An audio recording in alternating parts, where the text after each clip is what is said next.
We had an amazing first series between LFO and Sinister. 2-0. Sinister looked the goods, but we've still got one more series to come tonight. Akami versus Pittsburgh Knights. And Devin, if I thought LFO and Sinister was going to be close, which it wasn't, this is definitely going to be closer.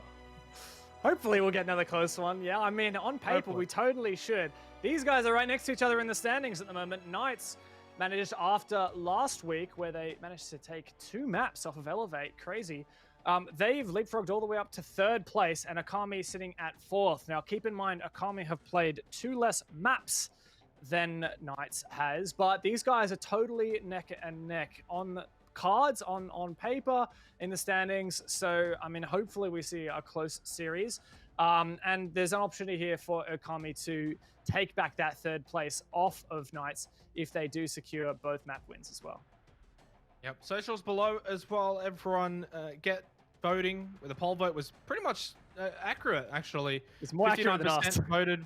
Yeah, definitely more than us. I was expecting it to be closer, but everyone at home clearly was on the money. 59% voted for Sinister. They were correct. So let us know what you think Akami and Pittsburgh Knights is going to end. We'll have that poll vote up soon. Going into this series, though, as we now sort of shift our attention away from LFO and Sinister over to Knights and Akami. Again, we have that similar circumstance where, of course, Pittsburgh Knights were able to play their play day last week, Dev, but for Akami, theirs has been shifted to next week, where they will then be, of course, playing 2 matches next week. Yep, and that's because we had the R6 Classics on last week. If you remember, we had some fun games. Wildcard played against... Actually, I can't remember who... Oh, it was Wildcard played against Vodafone Giants, and Fnatic played against Nora, so that was a lot of fun. And that's why we moved the games onto this week. But yeah, Knights Okami should be fantastic. Let's bring up the first one of the rosters here and take a look at how these guys are going. It's going to be Okami, and these guys currently sitting at 4th place. As you mentioned, Jake, they missed out on a game last week, but they've been doing pretty well this season so far. Some good games against Kanga. They took a map off of LFO, but they have had a few ties as well.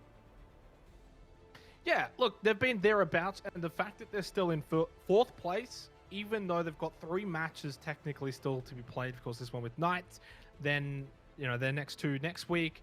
The fact that they're still in 4th place sort of spells how well that they have been playing this season thus far, and their chances of finishing in the top 4, especially if they can push through Knights this week. You know, they've got a bit of a tough one next week against Wildcard and Elevate. So this might be their best bet to find a 2-0 against some of these tougher teams, where then probably against Elevate and Wildcard, they'll be looking more so to go 1-1. Yeah, very much so. Elevate and Wildcard will both be really tough opponents for Akami, so they've got to knock out some points here. They've had quite a few ties already, and I really want to see them get some more victories under the belt. If you're looking for a player to keep an eye on here on these guys, it's going to be Ippy style for those early round bits of aggression. And yeah, definitely, he's often trying to make a play, but I also want to point out Cutie, who's been instrumental in a lot of clutches. I remember one particular game on Villa. I'm going to say it was against Sinister. And Cutie managed to put an air jab down and get a 7-second plant time down while the timer was at 0-0 and clutch the round in a 1 versus 1. Absolutely nut stuff. So I'm definitely going to keep my eye on Cutie for those impact plays too. I mean, as a team, though, yeah, you mentioned Cutie, Ippy style, of course, no brainer, the entry fragger. A lot of the times it's going to get a decent amount of kills and he's going to be highlighted. But Joker, Mangoes, Jack Dad, these guys all contribute. They all make up what has been a solid team, right? A team, not just a couple of individuals playing really well. And that's why they're sitting, 5-3 right now. They got a +6 round differential, 15 points. They're close to securing top 4. Been saying that, they probably haven't been as tested maybe as a couple of other teams have so far this season. A lot of these, you know, wild cards, Pittsburgh and Elevate all still remaining. I'm intrigued by so much to see how these guys now perform against a bit of a tougher opponent. That test will start tonight, though, of course, against Pittsburgh Knights, which we'll have a look at their roster. Now, they did play last week. They demolished Elevate 2-0, especially on that last map on Cafe, 7-2. Very one-sided for a team, Elevate, that you would expect to see around that top 4. Yeah, definitely. Knights coming into the latter half of the season, that's when things have really started to get challenging in terms of the teams they have to play. So Elevate last week, which on paper should have been a really tough game. Akami tonight, another really tough game. And then one more game to go, which is Wildcard just next week. But as you mentioned, they demolished Elevate 7-2 and 8-6. And I mean, maybe that's a good sign for the Knights. Maybe that shows that they could keep on going, take the fight to Akami, and then maybe even wildcard. And I think that's really what Knights need to see. Currently sitting in third place on the standings, but they can definitely drop down from there. And I mean, I don't have full confidence because looking at some of their past results, they dropped a map to LFO, dropped a map to Sinister, dropped a map to Ferox. So by no means has this been an exceedingly strong season for the Knights. We're going to go and have a look at the maps very, very shortly here, but I'm expecting Theme Park and Consulate to be banned out. I haven't seen the vetoes. Those are my guesses. It's just something that has been a bit of an insta-ban for both of those two teams going forward this season. Akami generally banning Theme Park. And, well, I got one of them right. It was Consulate from Pittsburgh, but Coastline taken away. Now, that's generally because Pittsburgh have been playing quite well in Coastline. Yeah, I mean, that's actually a funny one. I mean, Akami, it's a pretty weak map for them, but they haven't banned it yet in Six Masters. As you mentioned, Theme Park's basically been Akami's insta-ban. And yeah, on the flip side, Knights have some mixed results. They played Sinister previously in the Six Masters on Coastline and lost it 7-2. Before that, though, they were undefeated for quite some time. So I can definitely see Knights being strong on Coastline, so it makes sense for Akami to ban it out. Consulate, I mean, that's just basically the insta-ban for Knights, so it makes sense. Let's move on to the picks. Akami going to pick Clubhouse. Clubhouse and Cafe, what is it with ANZ teams? Clubhouse and Cafe every single week. Week in, week out. What is it? Please tell me. Look, what I'll say is, just finishing up on that Coastline, is Knights, despite their mixed results on it, they have picked it twice out of the first 5 weeks, so it is something that they generally do go ahead and pick. So I guess Akami kind of looked at that and like, okay, we want to take away one of their picks. But Clubhouse and Cafe, I mean, Cafe, they're both really strong on this. Generally, it's picked by Pittsburgh. They continue that trend here. But I think for Akami, they're more than happy to just leave that open. They got a 2-1 record this season. So I don't think they'd be too scared to go to Cafe. And I'd probably say Clubhouse is 50-50 between the both of them. We've seen Akami pick it a couple of times. We haven't seen Knights pick it or ban it this season, but they've played it like 4 times. No surprise, because it's the most picked map this season of Six Masters. So both teams are very affluent on both of the maps. Yeah, I mean, it's difficult to call at this stage because, like you're saying, both of these teams have mixed results on both maps. For Cafe, Akami been really, really strong. They did drop it to Elevate previously. I'll bring up the poll vote, see where you guys think it's going to land. And that's actually super, super split, isn't it? Damn. 3% difference really between the two teams. I think we said it the last time we were casting 2 weeks ago that one of the games was like the closest we'd seen. I don't know if 3% has been beaten. 45 and 42. No one expecting really a draw though. That's the intriguing thing to take out of this, is that everyone is expecting a 2-0 in some fashion here, which I'm going to go against the grain, Dev. I'm going to go on the outside here and say I think a draw may be likely here based off these map picks, which are both a bit 50-50 here, which probably does lend credence to the fact that then, of course, if it's 50-50, whoever wins that first map can then make it 2-0, but I'm going to back in the draw here.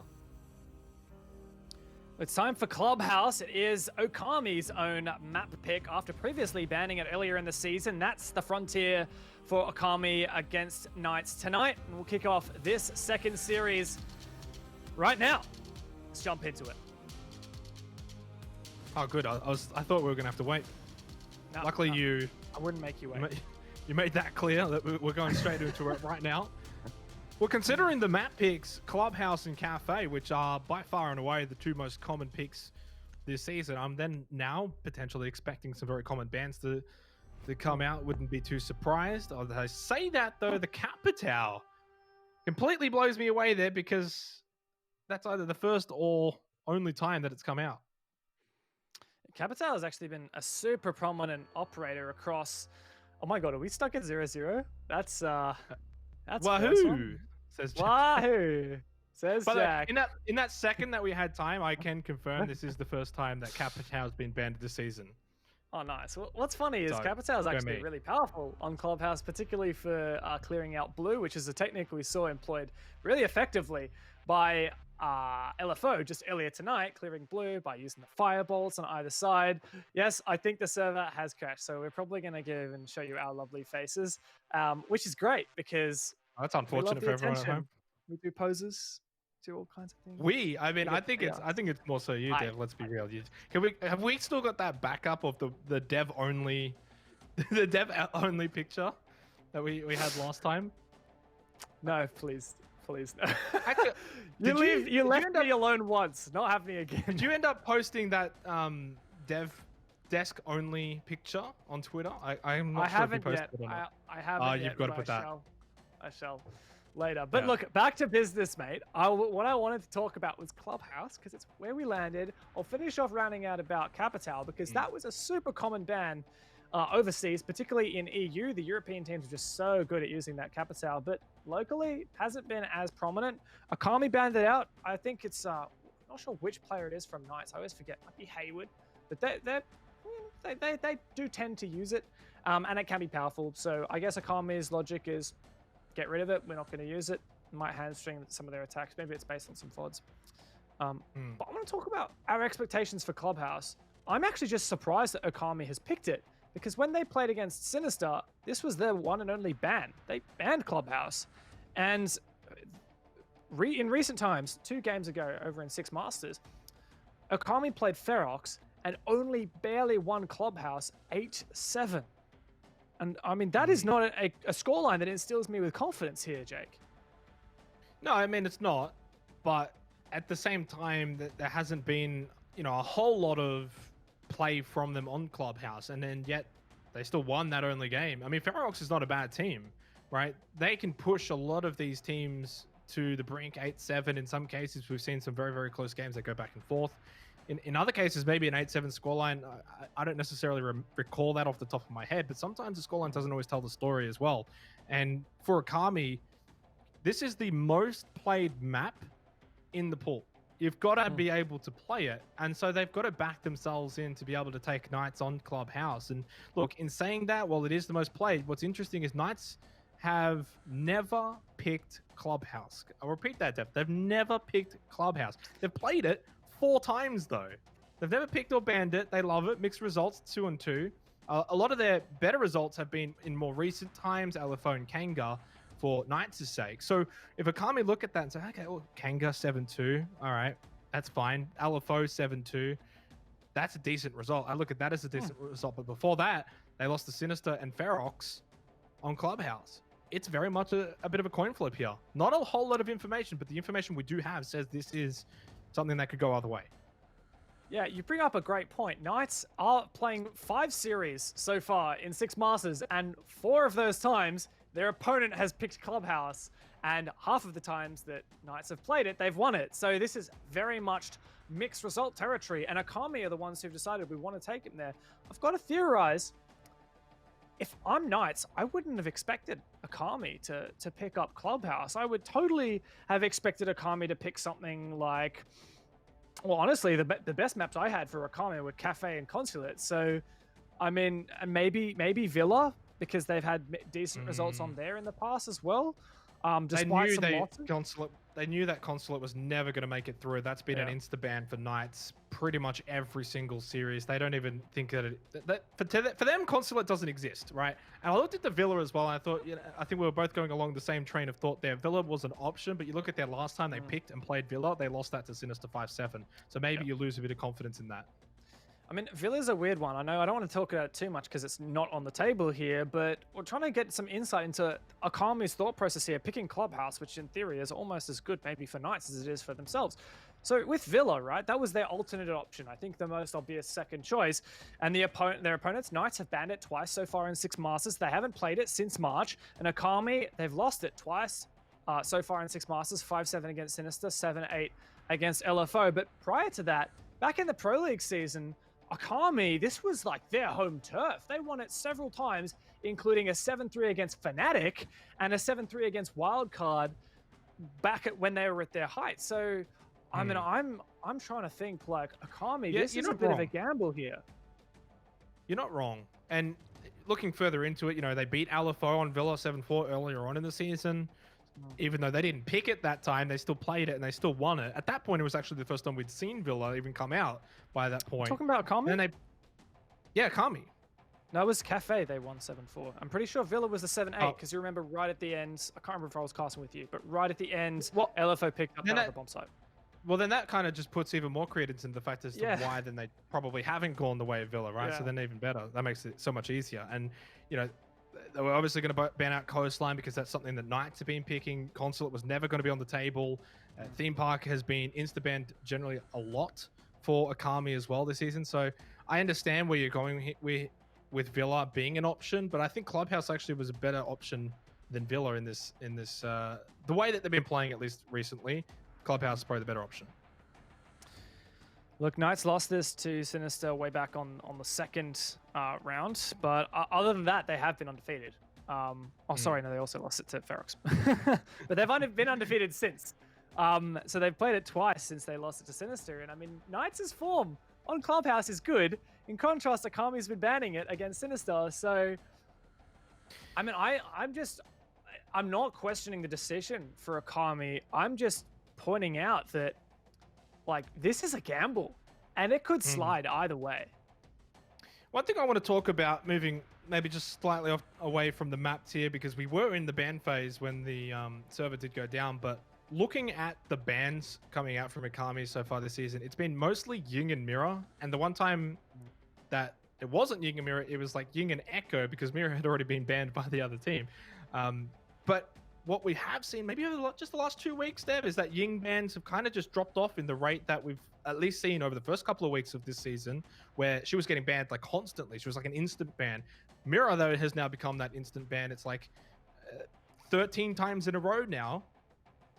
I'm expecting to see Mirror get banned out on both maps, but will we see that Ying ban still take place? Because teams look like they've maybe just dropped off from banning her for a bit. What's funny about the Ying there is we also haven't seen a lot of Ying play, even when she's not banned. Like, for example, tonight she wasn't banned at all on Cafe or Club, and she wasn't picked once either. There was like one point where LFO had it picked, and then they just switched off of it. Maybe they changed their mind. Maybe it was a misclick or whatever. But I think it goes to show that at once, when that Ying buff came out, teams were particularly scared. And I think Akami is a team where they're like, look, if we're not going to use it, just ban it. I don't want to think about it. But maybe since they've started to see, oh, well, no one's actually using Ying, we might be able to figure out how to counter it. She did get one Candela removed. She's got 3 now, so a bit of a slight reversion of that previous buff. And I think that maybe what I'm hoping for Akami is they've said, okay, we want to do a target ban here. We've identified Capital, and the way that Knights use that's highly impactful. What happens to Knights when we restrict Capital from their arsenal? What are they going to bring to the table? And I guess we'll have to find that out once Knights get onto their attacks. Yeah, but also sort of what Knights are going to respond with in terms of bans for themselves. I think Maverick's a very likely ban. They've shown that they're going to ban that out a lot, especially going into Clubhouse. Kennel's walls generally opened up very easily with Maverick. So that's my guess here. That's all I can really sort of guess about in terms of what they're going to do for the attacking side. For defense, like, I don't see a way in any way that Mirror is going to get through here on Clubhouse. So it's a matter of who's going to then... So who's an Akami then going to choose? Is it Echo on Clubhouse? Yeah. I don't know, to be honest. Like, you could go for a kind of left of field thing, ban like a Valkyrie, prevent that aggressive play. If I'm Akami, I kind of do want to ban something that gives Knights a bit more mobility. Maybe even we could see something crazy and just ban out the Vigil and really try to prevent that information denial. You'd see a mute ban. I mean, I'm going to theorize all this stuff, and then we're going to see some really boring bans like an Echo. That is very crazy of you, though. I think the Vigil ban... I mean, it wouldn't... I think Mozzie sees a bit more play in that capacity, more so than the Vigil. But even then, I don't think that's going to come out.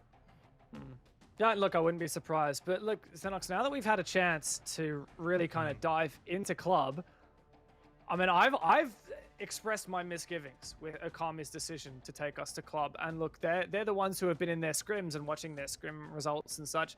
I haven't been involved in that, so they know better than me. But like, what are you thinking right now? Are you feeling that Akami actually has the capacity to take their map pick here on Clubhouse, or is Knights going to put up a fight? Oh, I mean, Knights are definitely going to put up a fight. They've got a lot of experience on Clubhouse. So, I mean, I've said all along, I think Clubhouse is 50-50. It's hard to make that call. So, I very much, I mean, I'm sitting on the fence here. I know that's a bit cheap to come out and say that, but that's just how I feel here, that it could go either way. A lot of it probably comes down to the attacker side, who can be a bit more aggressive and be more clean with their entries. We've seen at times that on Clubhouse, teams can get kind of stalled out a little bit, especially like third floor, sitting around like kennels and the balcony. If you don't find picks and you come in with the last 30 seconds, it can be quite difficult. We don't generally see a lot of construction pushes, even though in the last series we saw it once and it was successful, but typically not too much more going on to like CCTV and cash, for example, through construction. So I want to see how teams sort of play this out. We're going to see a lot of runouts. We're going to see someone be aggressive. And then on the defensive side, that same thing we were seeing in our last series matchup between LFO and Sinister, a lot of aggressive roaming from LFO. Risk reward in some cases worked, most cases didn't. I have a feeling, and I might be wrong here, but I have a feeling Akami are going to adopt, particularly on that Church and Arsenal bomb site downstairs, I have a feeling they're going to adopt more of a turtle-style defense. We know Akami are one of those teams that do like to use the Goyo and other operators that really help you to turtle and waste time. So I wouldn't be surprised to see, mostly turtle bomb kind of style of defense, and really force Knights to go through that utility simulator, right? Utility removal simulator, clear out any magnet devices, any ADSs, and then just destroy the Goya shields, any other deployable shields, whether it's castle barricades, what have you. And maybe Akami's going to try and play for time. But yeah, I mean, it does definitely hinge on the bans, because if Maverick's in, it really changes the landscape of how you deal with like Kaid Electroclaws on hatches, and same for Thatcher, right? Like if you ban Thatcher, if Thatcher gets banned out by Knights here, then maybe it gives a bit more opportunity for the teams on the defense to use like the mute and Mozzie information denial roam strategies. Very hard to predict, because we kind of need to know the bans before we can theory craft too much. But overall, I gotta say, I cannot see this being a one-sided game on Clubhouse. I have a lot of reason to believe that this is going to be a close one. Akami are the ones who have decided, all right, let's go to Clubhouse. But Knights are the one, in my view, that actually have better results on the map. So it's going to be a close game. And yeah, definitely Akami is going to have to fight for everything that they want. It's that meme, moments preceding unfortunate events. I feel like you're going to end up in one of those or something like that at the end of tonight, which is going to see like a 7-2 to like Knights or something on Clubhouse, and you're just going to look silly. But look, that just comes with sort of making predictions. That just comes with the jobs. And look, I definitely agree with you. I'm going to side with you. I think this is going to be close. Both maps, I think, will be close. I think we've got ourselves a very, very close series coming up that, look, at the same time, when you say it can be close, both teams are strong enough to take each other 2-0 and probably win those maps maybe one-sided. So it makes it very difficult to then predict and call it one way or the other. The other thing that we haven't maybe spoken too much about, and something I really did want to ask Enigma, is the fact that, LFO, they had a week off, and we're seeing Akami coming in now after a week off. How much that really plays into it. I wouldn't be totally shocked if they come into Clubhouse here and maybe they're just not quite at 100%. Maybe their foot's just slightly off the pedal going into this, which we are very shortly getting back into Clubhouse. Of course, we've still got the ban phase to also go through. Yes. It's a good point that you bring up about, what's the word? Kind of like staying frosty and feeling warmed up. And if you have that break where you don't have a competitive match, you just have scrims for a week, like, it does change things. And I don't know whether obviously correlation does not equal causation, but LFO are that team that missed out on a game last week, and they had their first double loss tonight that they've had in the season. So it may well play into the fact, and look, that might turn around and bite Akami here on Clubhouse. But we do get into their map pick finally. It is time. Good luck, have fun, ×2. What is that, a hat? Is that meant to be a hat on a smiley party face? hat. Yeah, like a little party hat. I've never seen that before. Yeah. Have you just... Guess I'm not down with the kids. gotten the internet today, Dev. That's okay. I forgive you. The Capita comes out. No surprise there. Of course, we had already seen that earlier on. Hey. But since we haven't had a whole lot to talk about, we can maybe talk about the Thatcher. That's also not too much of a surprise. The mirror will then follow what's going to be the last. I look like Did you say that before it actually came up? Because it hadn't come up on my screen by the time you said that. No, I didn't. I swear, I'm just that good, Dev. But no, look, this is the one. This is the pick coming up. I'm very, very intrigued. You're wondering if it's going to be an echo or something else. Hey, I wouldn't be Probably it's going to be an echo. To see a curveball. Come on, surely give me a curveball, Okami. So yeah, I mean, looking at the landscape of operators right now, Thatcher's banned out, so it does give a bit more opportunity for teams to do that information denial style roam with the Mozzie and Mute, because it's more difficult to clear that utility, and it also leaves all 3 hard breaches vacant, particularly that Maverick, which basically eliminates any chance of bandit tricking, especially on that cache kennels or the CCTV kennels wall. As for the defense, mirror banned out just means that you won't be able to place those mirror windows to create some really strong anchor positions, whether that's downstairs or upstairs. And the echo as well, just not going to have that last second plant denial and a bit less information gathering as well. But Ipistyle is going to compensate by 6 picking onto that Valkyrie off the Kaid, as the Kaid maybe not as impactful with that Maverick presence. Attackers need to locate and defuse bombs. I did mention Maverick earlier, but I should have probably done a bit more of my homework, Devmana, because every Clubhouse game the Knights have been a part of, they've never banned Maverick themselves. That's generally been reserved for Cafe. So I guess I'll just have that one in the back pocket, ready to go in the ban phase for Cafe. But Clubhouse is going to be our first map here for the second series of the night. If you've just joined us, wondering how that first matchup went between LFO and Sinister. Sinister took it 2-0 on Clubhouse and Cafe. And it means if you've just joined us, we're also going to Clubhouse and Cafe in this series between Knights and Akami. Akami's pick on Clubhouse. Let's get us rock and rolling, Dev. Yeah, and I mean, contrasting to what I had theorized, I had suggested that maybe we'd see a bit of an anchor style hold from Akami, but they're actually going to do the SSG roam. Yay, we got Mute, we got Muzzy, we got Castle. It is a textbook SSG roam, and on top of that, we've got a bit of extra information gathering from Ipistyle to enable some plays, maybe a bit of aggression, and a little bit of information gathering / entry denial from Mangoes as well, and he's likely to be that player on the site, throwing out those goo mines. I'm sorry, what? Ipistyle? I mean, he's the style we know, and he really kicks things off in style. Hayward getting taken out nice and early there. Oh, sometimes it be like that. He's found a second one onto Juicy. And then typically for Ipistyle and Akami, this is usually what we see from him on the attacking side. Finding these early picks, early frags. He's doing it here on the defense, which is a great sign. And he's basically said to us, 1 week break, who cares? That doesn't bother us. No excuse. Finds the 2 early frags, and Akami are here to play.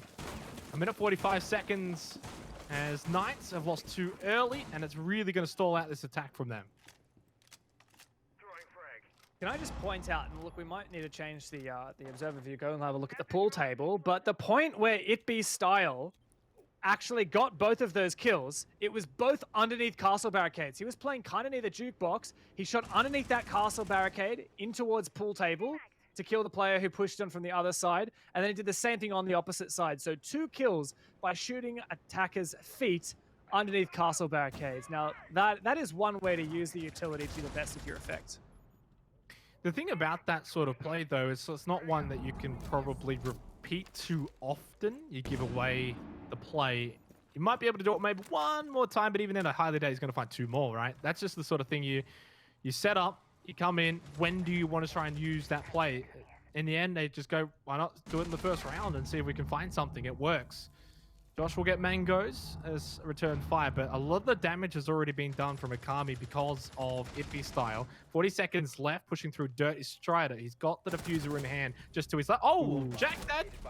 No one's watching behind him, and he kept his back at Dirt, which ended up backfiring. Josh and Dyna are low. The push is going to be very difficult, and, well, now just about impossible. And finished off Itby style. I believe that's 4 on the round. Man's unstoppable. Nice early 2K, and then as soon as Okami had that numbers advantage, they employed a very similar strategy to what we saw earlier tonight from LFO, where once you get that first pick, you just fully get back to site and use that numbers advantage to the best of your ability to prevent the attackers from getting any kind of refrags, and it worked to perfection. EP style functions just as well as an anchor as he does as the roamer, and a really nice SSG roam with 2 early picks. Bit of oversights from Knights is going to lead Okami really nicely in the start of this game. A lot of aggression coming out, Protect your which bombs from is being defused by attackers. generally well received on Clubhouse, especially those basement holds. We saw it from LFO. They executed in one of the rounds, or I believe round 2 if I remember, but they tried it a few more times after that to very little success. But so hard to really gauge too much from that first round. A lot of it coming down to the fact that Ippy Style was able to get 2 kind of cheeky kills there. They weren't really like, it was. It's hard to explain because I feel like it's not something you're going to expect from him every single round here on out. So Knights can kind of go, all right, you're cheeky, but that's not going to happen again. 5 seconds to insertion. Definitely, Knights are going to be a bit more cautious on the entries. They don't see a castle barricade and think, okay, well, that's free. I can enter in there. I'm protected, because the castle barricade doesn't go all the way down to the floor. There is that little gap, and Nippy Style, he likes to take advantage of that. Once again, the Valkyrie being utilized to full effect by Okami. Jack Daddy placing one on the rubbish bins outside. Pretty common spot for a Valkyrie camera, but there's no IQ on the attacking side, so a keen eye will be required to get rid of that. This is really where we start looking at Strider, though, to open up this Kennel's wall. I don't think there's anything really stopping him from succeeding with this Maverick trick. It should be fairly trivial, and once the wall has been unreinforced, Josh is going to open it up. Boom, and there you go. Kennel's wall is open. Magic. Just like that. 2 minutes, open pretty early, but then pushing onto sites, not generally going to follow pretty quickly after that. It's on this 3rd floor, getting control of garage, and whoever's generally holding up in rafters. If you get that person, then you can really put the pressure onto the defensive side. But this is the bomb site, CCTV and cash, where I'd like to see a bit more push through from construction, which looks like maybe the case. Knight's going to drone it out, and he's going to push through. Hayward as well to join him. What this does is now puts a lot of pressure from multiple different avenues onto the site, and kind of just squeezes Okami onto the site, and then they can come in from different angles rather than just funneling through from, say, Kennel's wall. This is where we'll likely see Dino attempts to open up that wall, but Hayward needs to clear out the Electroclaw so that Dino can place his Kairos pellets on. Only 1 nade left. The first one misses, but Juicy does find Mangoes. That's the Kaid. Now let's see if Hayward's aim can be true with this nade. Good arm. And it does clear out that Electroclaw. So, should be pretty trivial for Dino to open up an avenue onto the bomb side, but that won't spell the whole thing. Ippy Style just wide peeks Josh on the Kennel's wall, and that's now an angle Okami just don't have to worry about as that player taken out. It was a trade back, though, from Juicy onto Jack Dad. 40 seconds left remaining, but Knights have been able to clear out a lot of avenues onto the site. Although now they're going to see if the aim is true as they then now push through. Top of red is still in control of Cutie. Little angle peek. Doesn't elect to take the shot, just wants to keep his head intact. That's the smart option. Now he can peek it back with a pre-fire. Although not holding that angle this time is, I believe, Hayward. And it is, although Hayward pushed forward, going to get punished by Cutie. 2 versus 1. Cutie's in a tough situation, expecting the push from the red stairs. Unfortunately, Dev, he can't shoot both at the same time. But it did get very close there by the end of it. A 2 versus 1, and Cutie very nearly got that. If he had injured Dino on the first peak, which I think he believed he injured the Hibana, that's why he went to pick the second angle. But if he had managed that shot, would have definitely been a salvageable round for Okami. But Knights, just to push in at the last minute and win out in their trade battles, was so essential for them. Well, they're going to try CCTV and cash again, Akami, which don't blame them. Good sight, but doesn't always pay off. I believe we saw LFO do the same thing in theirs earlier on tonight, where they lost CCTV and they thought, okay, we'll try it again. They lost it then, but at that point I think it made it something like 0-3. This is of course 1-1, but for Akami's sake, Ippy is certainly fragging out right now. 5 kills already in just the first 2 rounds. It almost feels like you can always bank on him to find a kill or two, even things up if you've fallen behind, or get that early advantage. For the attack, I really want to highlight Dino in that last round. In fact, he was last week's MVP. Really stellar performance on both Cafe and Border in Knights' game against Elevate. But here, I mean, it's just on the 2 kills at the moment, but in that previous round, it really was essential from him, not only to open up that wall from construction into cash, but also to follow it up with an entry and then lock out that final aggression onto Cutie to lock out the round for his team. Sometimes these players are a bit underrated, but also essential, and Dino has been turning up for the Knights.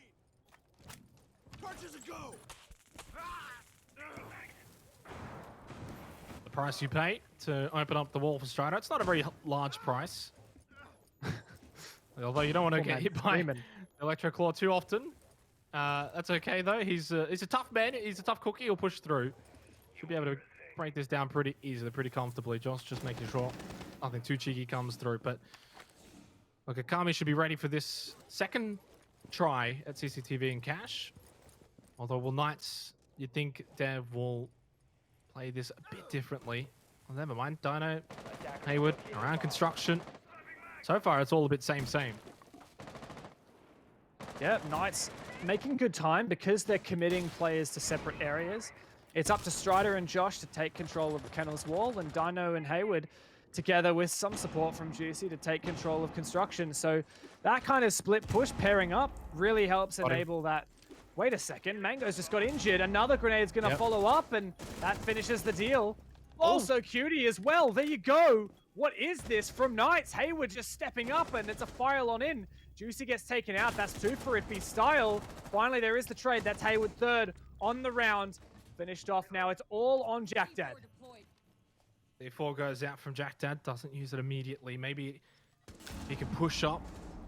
Never mind. Just goes for a bit of the luck play. Oh, the head's peeking. He sees it, but at the last second, Knights take the round. And a lot of that thanks to Hayward's initial entry frags with the nade through the hole in the wall. And a good round for Knights as they now take 2 in a row. Can I just mention that this is something so distinctive of the Knights in a meta where people call this meta that we're in these days, people call it the 20-second meta. Because, and the mentality behind that is that the defenders have so much utility that the attackers have to just piece by piece remove it. And by the time they've done that and they can finally actually enter the objective, there's only 20 seconds left in the round. Well, I'll have you know, Knights had that round over within 2 minutes. They only used 2/3 of their allotted time. And that wasn't because Akami, the defenders, were just giving them free kills and playing super aggressively. No, that was just exceptional time management from the Knights. And they thought, look, as soon as there's an opportunity for us to execute, we're just going to do it. Just collapse right now. We don't have to wait until the last few seconds of the round, because that's when the defenders are expecting you to explode onto the bomb side. As soon as you see your opportunity, go for it. I feel like I just got a lecture. I'm sorry, bro. That's good. You're right.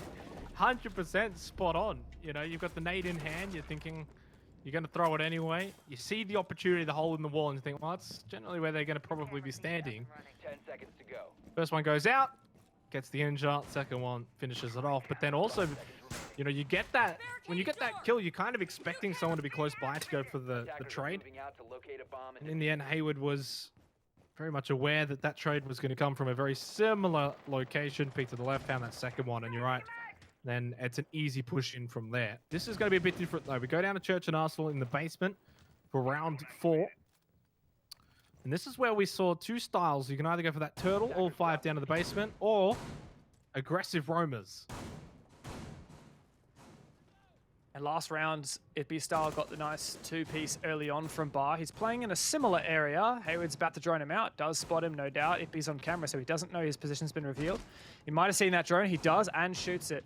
Now watching for a player to enter from lobby. There are roamers upstairs as well. Ippy Style just holding in Bar as long as he possibly can. Juicy trying to drone ahead. Jack and Cutie upstairs. Dino about to drone out. Jack Dad, ooh, misses that drone. Trying to hack it now. There's a player just around that corner. He has to be so cautious.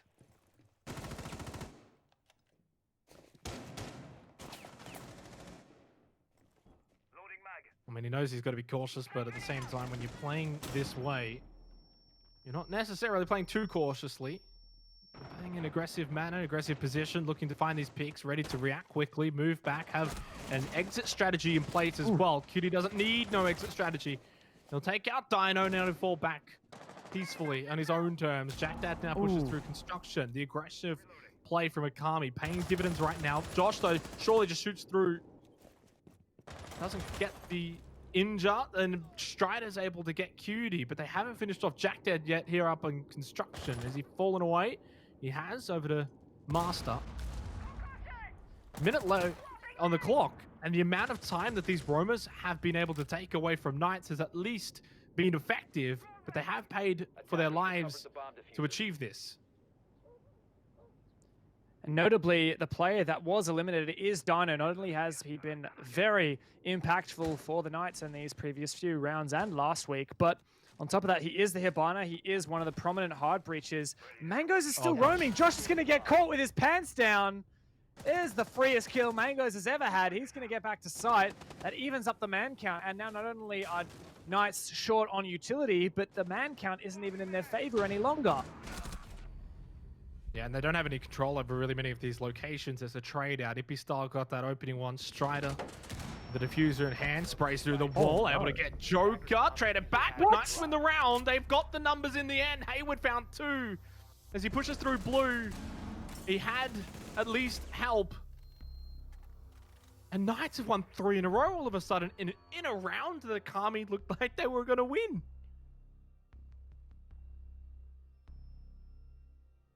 That was crazy. Oh, they're speechless. I mean, this is something that Knights have always been good at.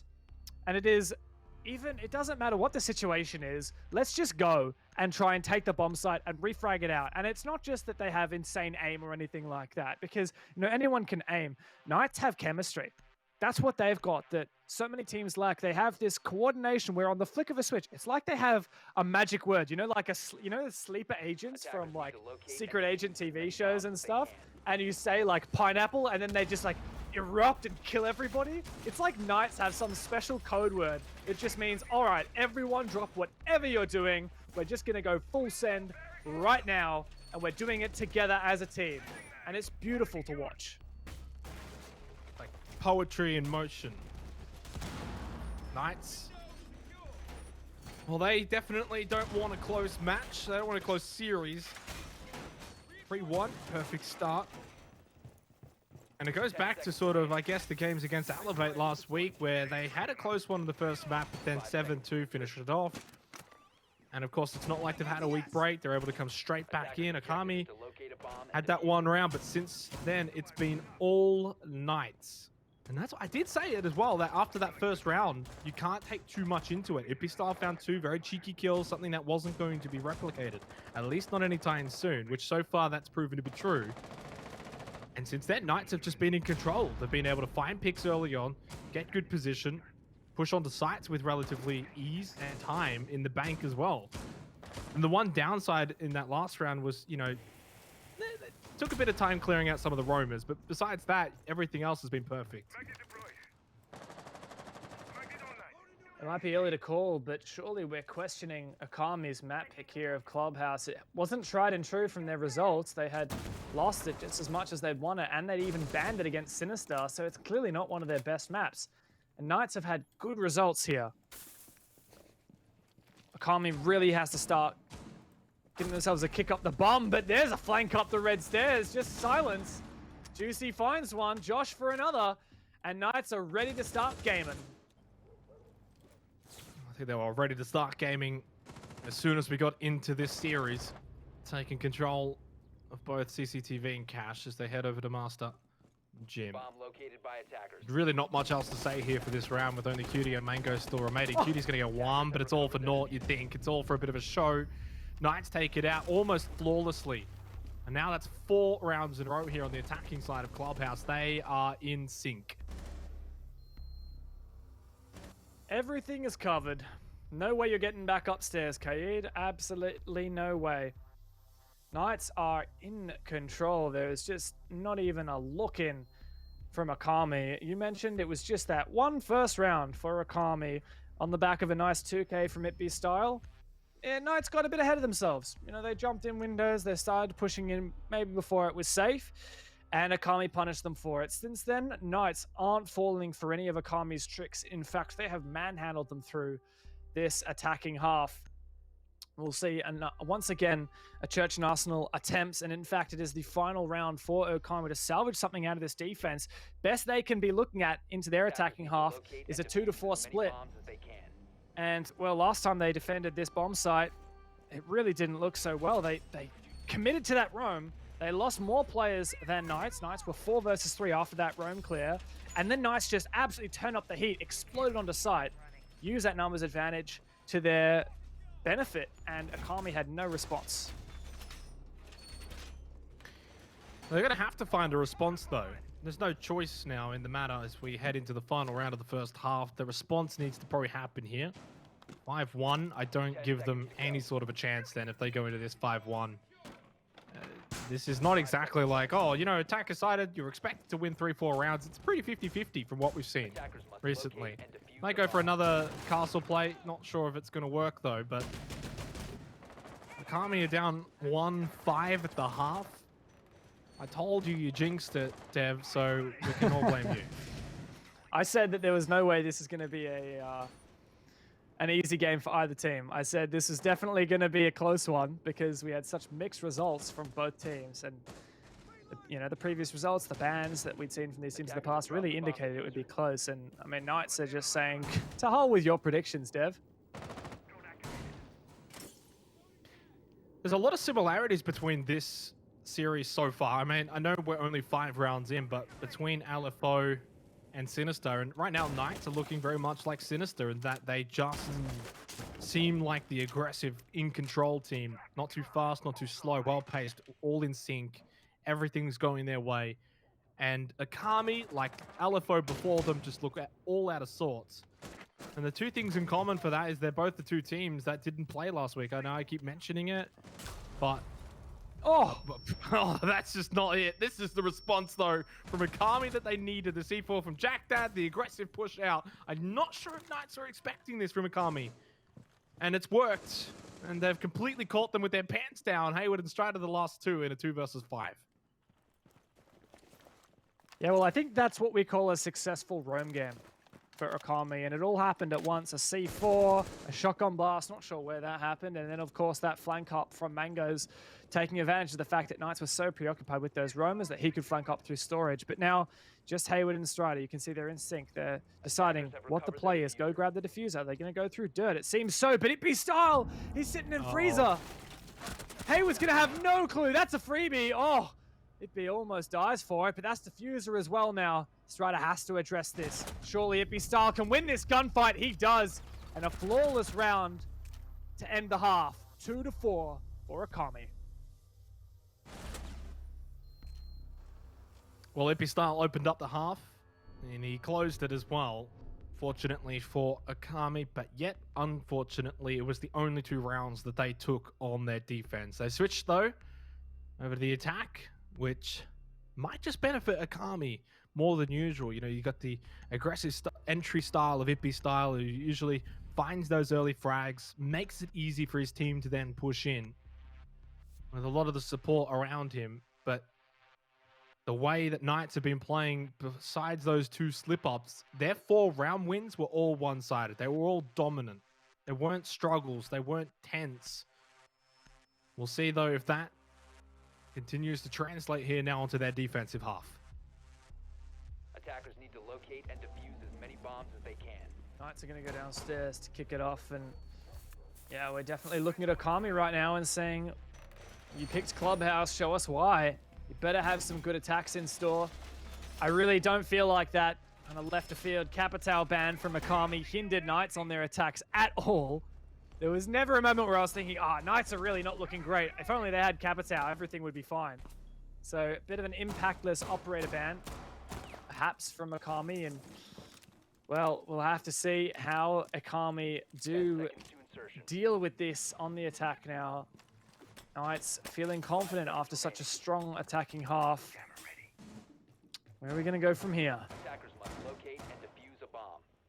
I mean, the opening round kind of probably dictates where we are going to be going. 2-5 is very different to, say, 3-4. If Akami can open things up down in basement, which has typically been a decent bomb site to hold for the defenders, at least what we've seen so far tonight even, right? So it looks like Turtle Strat for Knights is going to be employed. We'll see how Akami can deal with it, but if they can push through and find these picks, get onto site plant, get the win, 4-3, and then I guess they've also wrestled back a bit of momentum. Looking at operators, I'm just going to point out a bit unusual we see all three hard breaches taken from the attacking side. Cutie, Hibana, Joker on the Maverick, and Mango's on the Thermite. So anything that could get opened will get opened. That's for sure. Ooh, Loopy Style's going to open up Strider's head. That's the opening pick. That's what I was talking about prior coming into this round. He just knows where to place himself, where to get these picks. Now, 5 versus 4 is very different. Now 5v3. It's unfortunate. Real shame. I That's just the here we go. Ippy style effect in play. So, Dino, Josh, and Hayward. We know on the attack they were good at dealing with numbers deficits, but defense is a whole nother can of worms.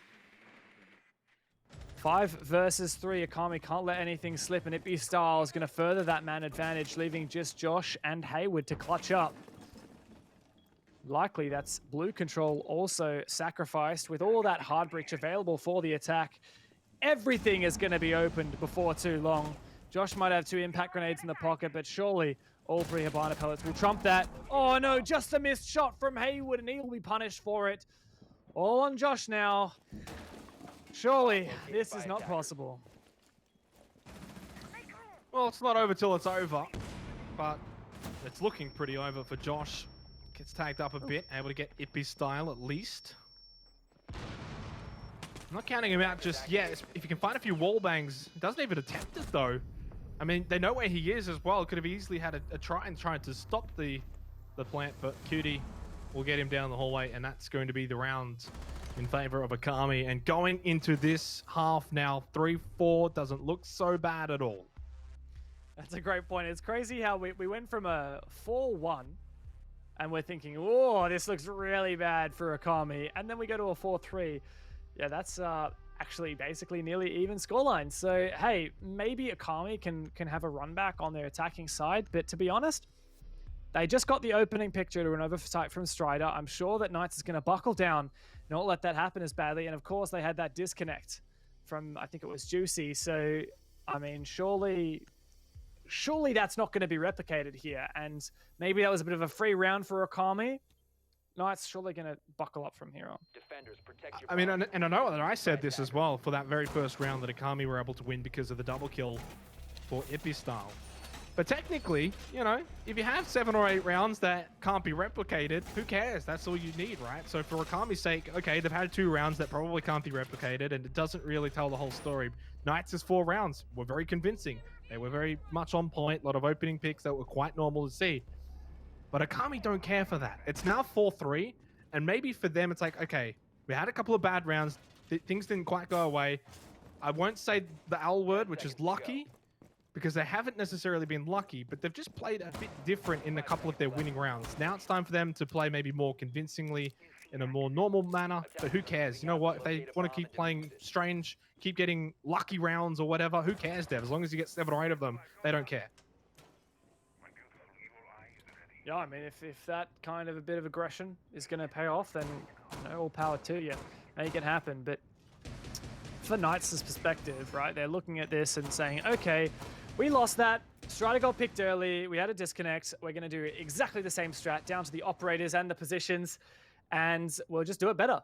And that tells us that Knights realized that the reason they lost was just due to those two little early mishaps. And if they rectify those, then they can continue with the same strategy. Ooh, nice job there from Akami. Ippy style found that Valkyrie camera. I mean, surely Knights are going to have a better chance on their second attempt here. You say that. I mean, you'd probably think, if anything, surely Ippy Style doesn't find the same opening frag from the same position on the same bomb site, which is kind of what we were talking about in terms of replicating things. But, you know, replicating things is also the operator picks for Akami this round exactly the same. So all those breaches in play makes it really easy to open everything up. You got a lot of time. And this is where in that last round by now you'd have that opening pick. And it just changes things. And what you're saying for Knights here is they're just probably playing a bit safer, turtling a bit more, making it say, all right, well, we're not going to give you that opening pick this round. Let's go 5v5 and see what happens. Oh, Well, was that that's a what double? happened. It is. Got a double. Oh, no. Yeah, that ain't gonna help. That's Jack and Cutie down, and I'm pretty sure the hatch was not in fact blown. That's correct. The Hibana pellets were denied successfully. Man, that's a numbers advantage that Akami's not gonna forget about. And well, fortunately, there are 2 hard breaches remaining, but I just don't see it possible that hatch is gonna open. Dino on a 4K. He's on for the ace. I don't know how this has happened. Surely it be. You can't let him do it to you.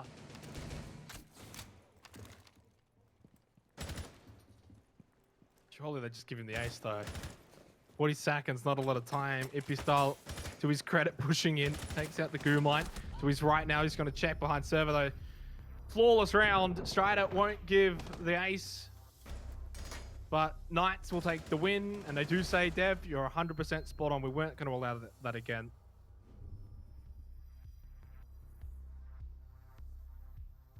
Dominating that was, and all on the back of, I mean, we didn't see Dino's 2 nuts shots. I don't know what happened there.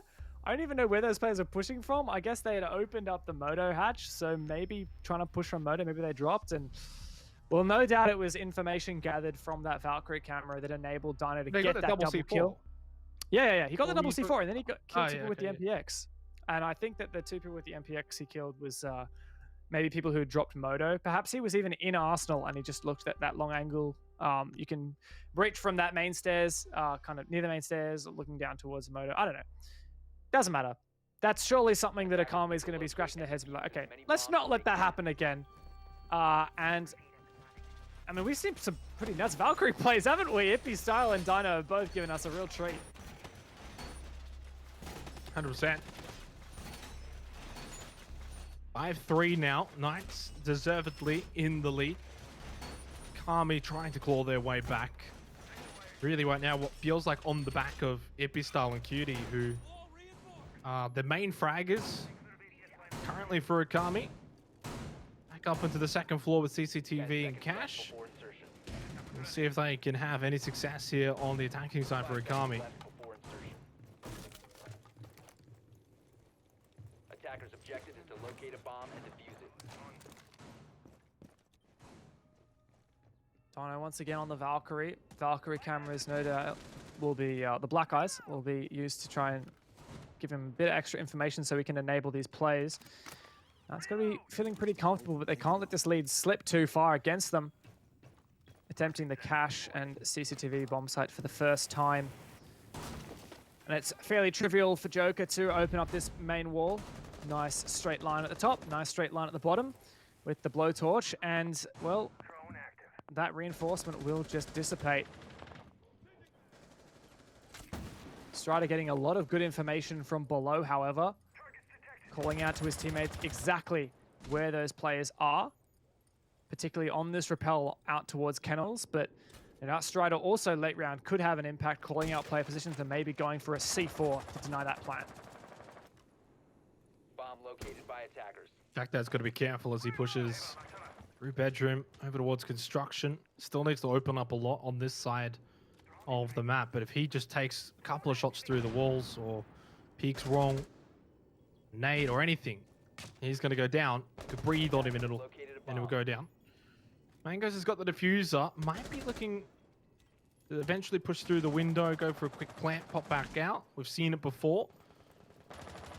Over at that balcony. And Joke has found a double somewhere. What is it with double kills happening and us just not being able to see them at all? I guess Joker on that rappel must have been a player at top red. They didn't run out, did Oh, they? no, They and did run out. They did, man. They're trying to make plays based on Strider's information, but it doesn't seem to be playing into their hands. It's all on Strider and Hayward now. Hayward tries to go for that aggressive peak, but it doesn't find its mark. Completely concussed, no audio to speak of, and he's shot in the feet, all on the pulse, and Ippy Style closes that one out. A flawless round for Akami, one step closer to tying it up.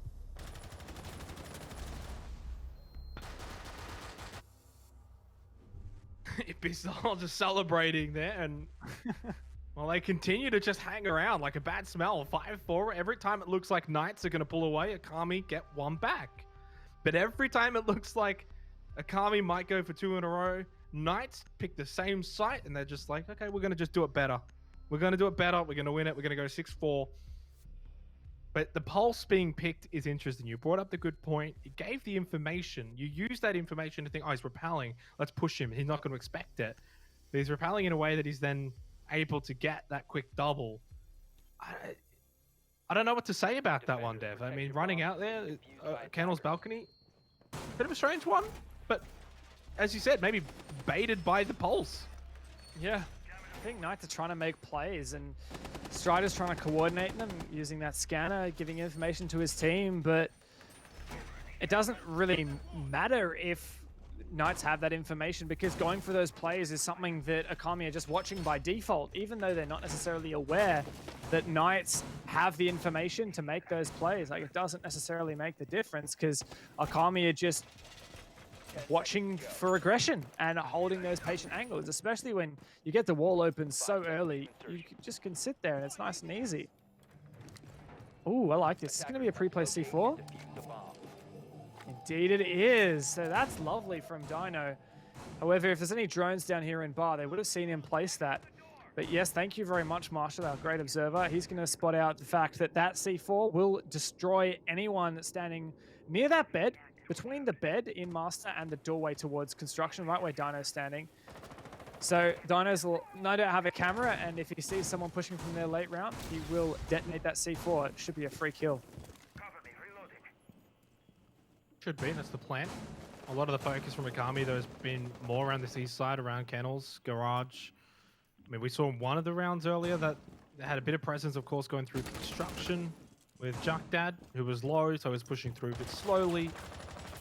Josh going to take back that C4. Got to be careful to watch out for his legs. He probably feels trapped right now from Ippy Style, especially after what happened in that last round where he got a couple of kills through those small holes created by Joker. Drone waiting patiently to go in.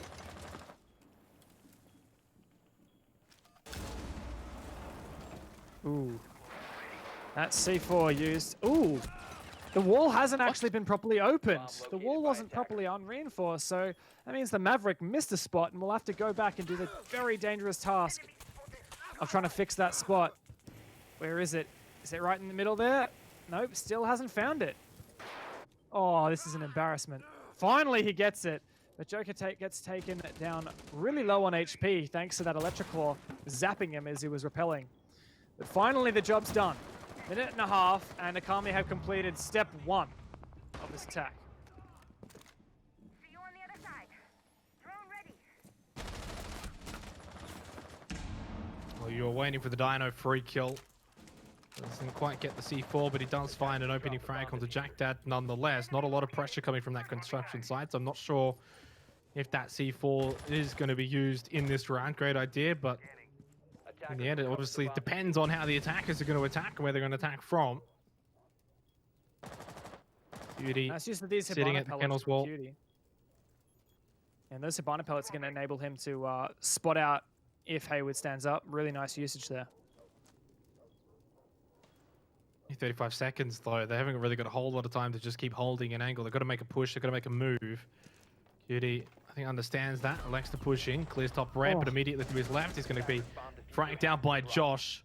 And now in a 4 versus 1, it's Knights that are going to go and take match point here on Clubhouse going into the next round. Ippy style though, no.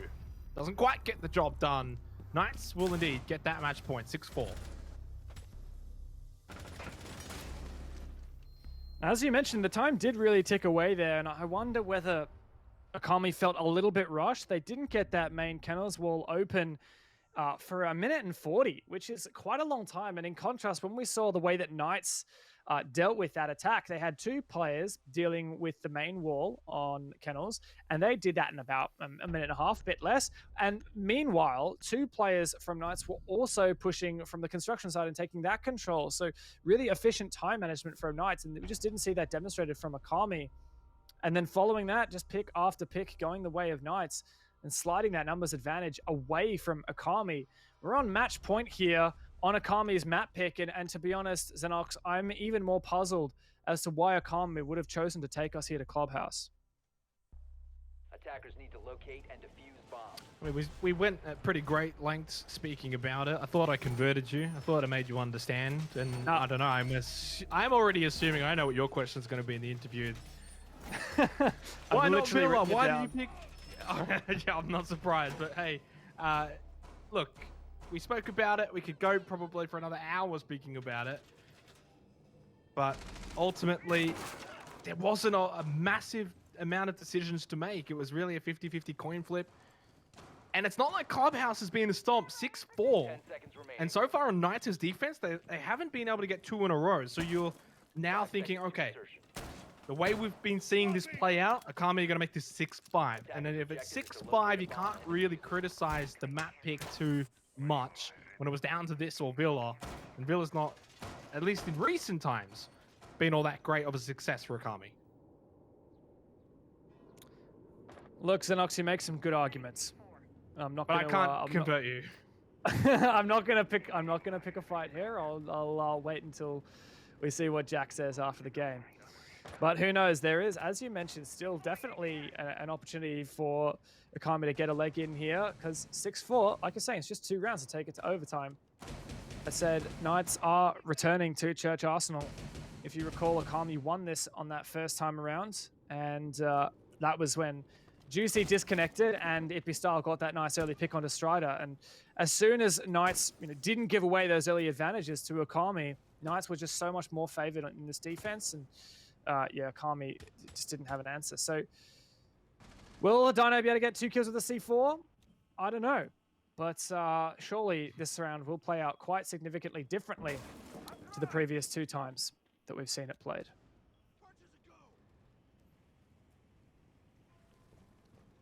A bomb has been Watch it located. play out exactly the same. Well, that C4 has been prepped. That C4 has been pre-placed. I think Dino's on the camera watching for it at the moment, just waiting for Cutie or Jack Dad to push in. Jack has to be very careful. He's walking all on destructible floor now. I think he's throwing a grenade in to destroy that nitro cell. I think that's exactly what it was intended to do. No, but the nitro cell's still alive. Does get blown by Dino, but doesn't find anything. Juicy actually taken out by Cutie, so the roles are reversed, and Akami find that lead-off kill. Located by attackers. Well, there's still a minute in play here as well. Pushing down into the basement's going to still prove to be difficult, but with the amount of hard bridges that Akami have got available, and there's all of them, I think that it's only a matter of time now. Josh, this looks a little bit out of sorts here on Clubhouse, ever so slightly. More utility being thrown in Hayward's direction here at Church, as Toka continues to make progress on this wall. 40 seconds, don't want to leave it to the last second though, Akami. Try and get a bit more presence towards these sites and get some shots in. Otherwise, that 20-second meta is about to be coming into fruition. Dino does find a kill on... Goodness, getting aggressive now on Tomoto. It's a 3-on-3 all of a sudden. 20 seconds left and no diffuser in Akami's hands. He can find another one, but how much further can he take it? Trying to duel with the player on the hatch, and Josh wins that one. 2 versus 2, it's a trade once again. 2 versus 1, but 5 seconds. Jack that has that diffuser, and Hayward can just wait patiently. Can he deny this plan? He hears it, but Akami do just steal it away at the end. Itby Style and Jack Daddy for the clutch. And that takes us all the way to the 12th round here on Clubhouse. What did I say? What did I say? Still, no 2 in a row on the defense for Knights. 6-5.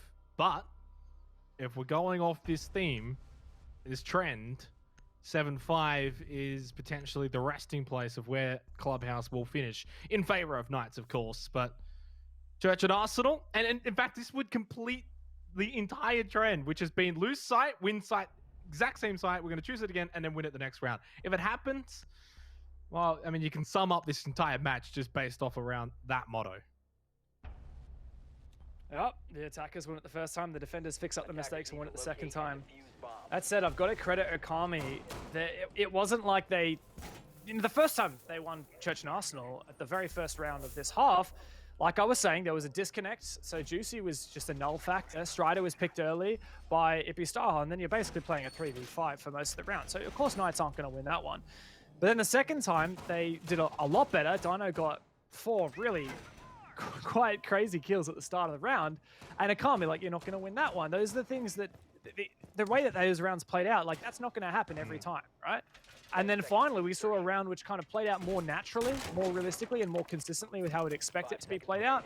And Okami did win it. So that does give me confidence for them here. And I can totally see us heading to overtime. We spot out 2 of the Valkyrie cameras placed by Dino, both used to try to engage those C4s.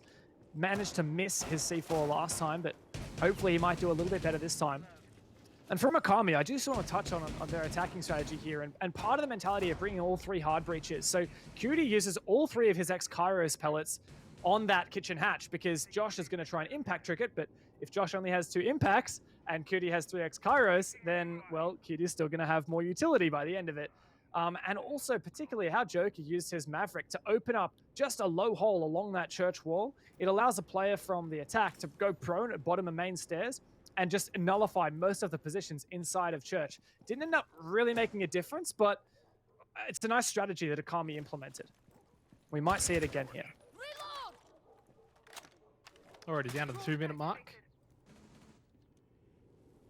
There's Okami make their way in. It's going to be Turtling Knights, no roamers, playing it safe. Saying that, we have seen that roaming from basement has been successful for multiple different teams over the course of tonight. Knights aren't going to elect to do it. They don't want to go to overtime, but at the same time, you also need a player to win this round. You can't play and hope that Okami mess up. Because as you made very, very evident, Dev, for once, Okami didn't quite just get, not lucky, but something that couldn't quite be replicated. They actually just played sublimely well. Won their fights in a very even manner. There's the C4, though, from Dino. We've been speaking about it the last couple of rounds. He takes out Cutie. And that's going to give the edge to Knights. It's a very, very cruel game sometimes, but Knights now got a 5v4 advantage. 1 minute left. Okami have been done by Little Nitro Cell.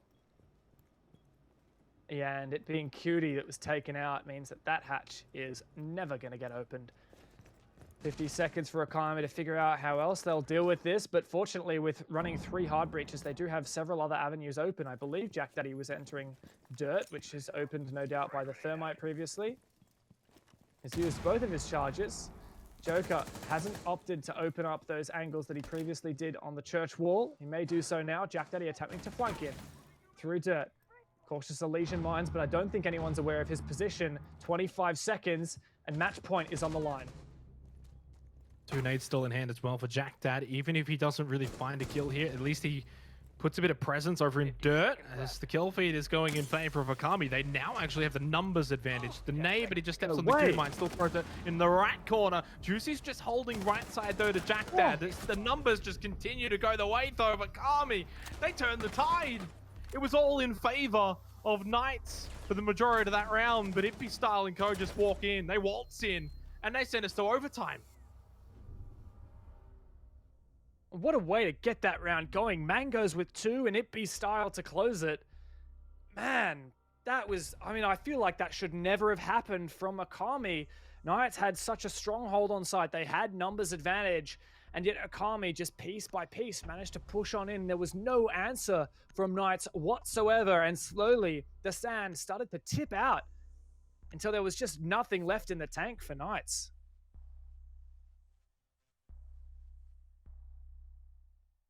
Wow.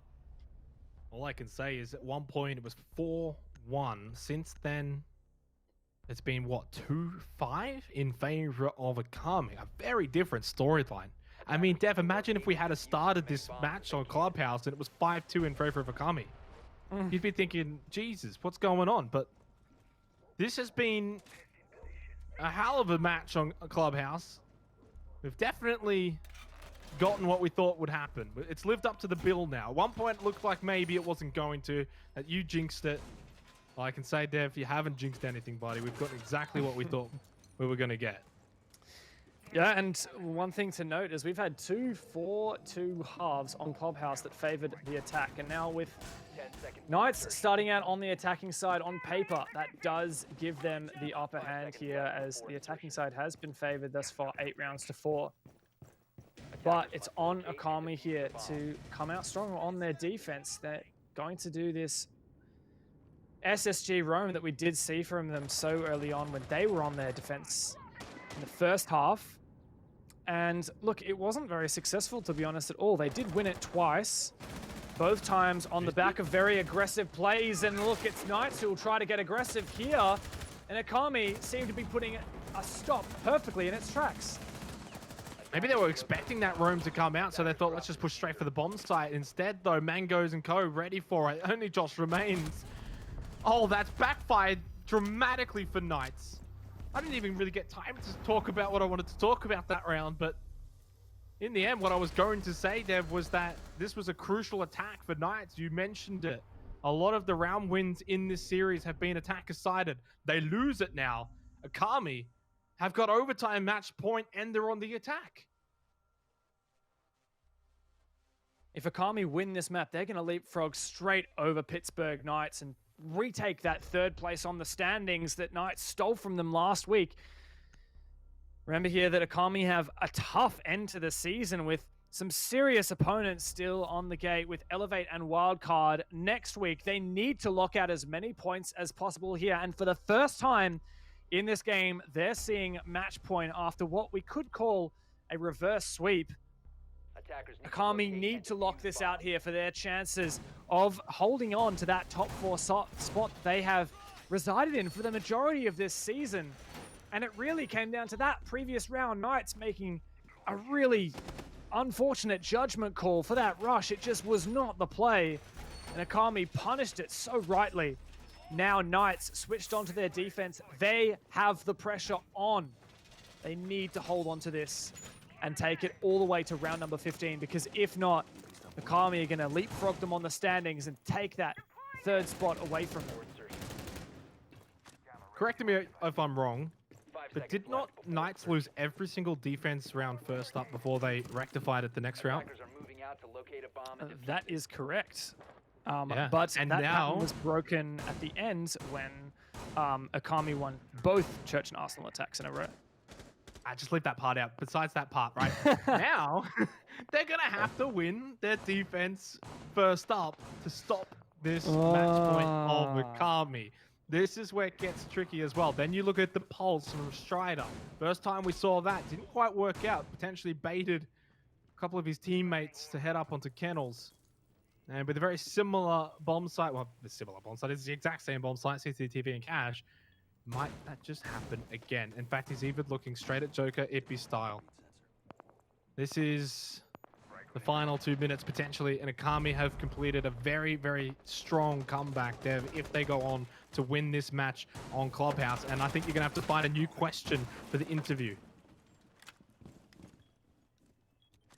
You see, Josh was so desperate there contesting the Kennels wall. He wanted to kill Joker. He wanted to get something out of it, but he knew it was just too dangerous. Now, I wonder whether Dino has a pre-placed C4 back in bedroom like he did previously, because Mangoes and Josh have both droned that side up. Sorry, not Josh. I'm not sure which player it was from Akami, but no doubt, before long, Jack Daddy and co Attackers will have located start the to push bomb. in from the con side. There you go, Jack Daddy and Cutie together. Drones to watch. Jack Daddy on flank watch, but there's a lot of action on this Kennel side. Knights are just lying in wait. Strider down below as well, ready to go for a C4 if needed.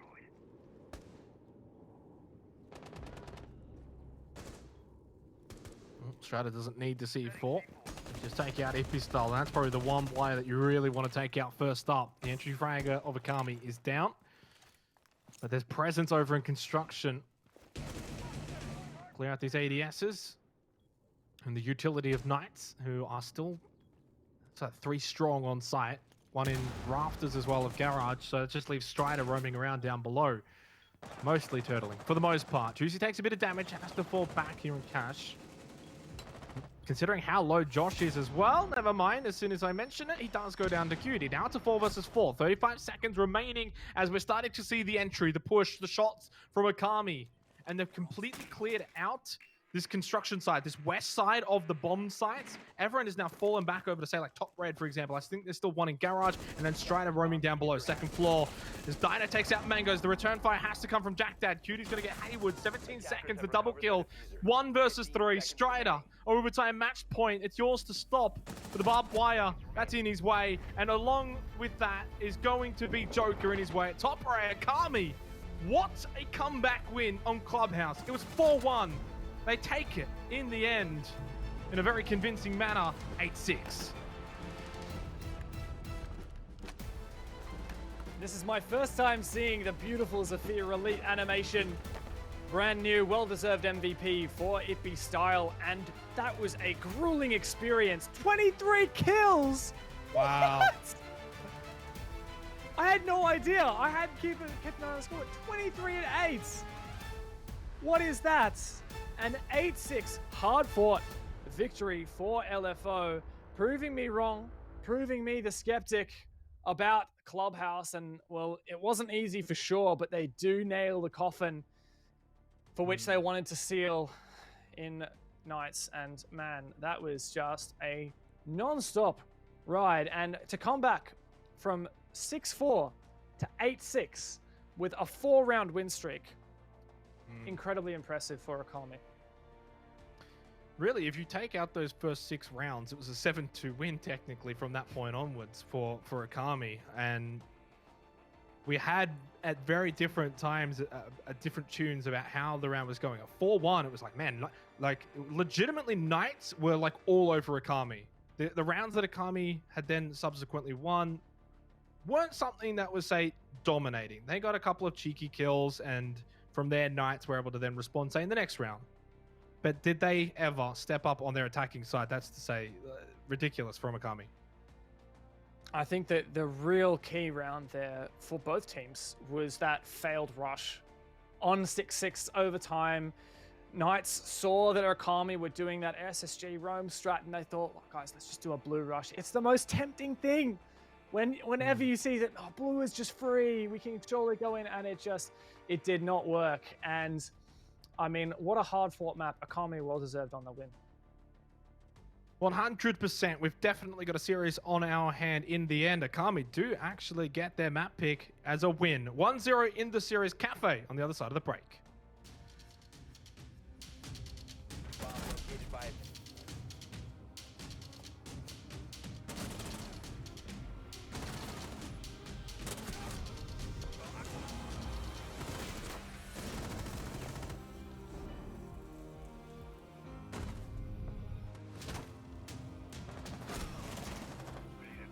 attackers located a bomb by attackers.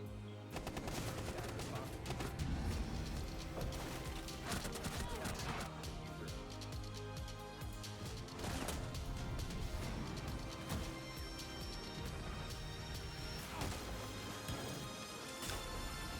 A bomb.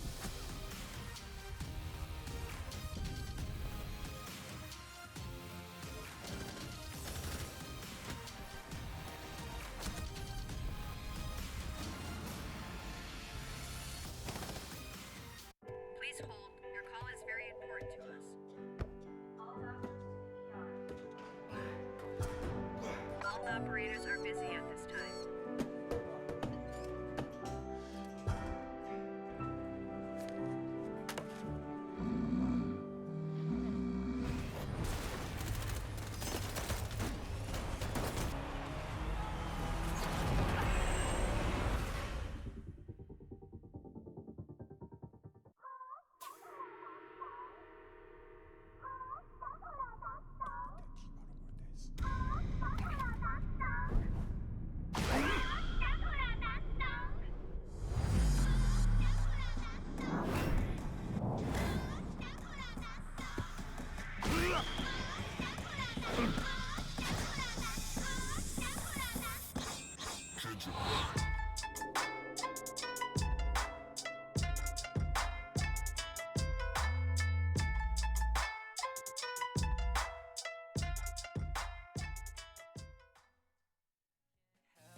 to focus. It doesn't matter cause you live a lie.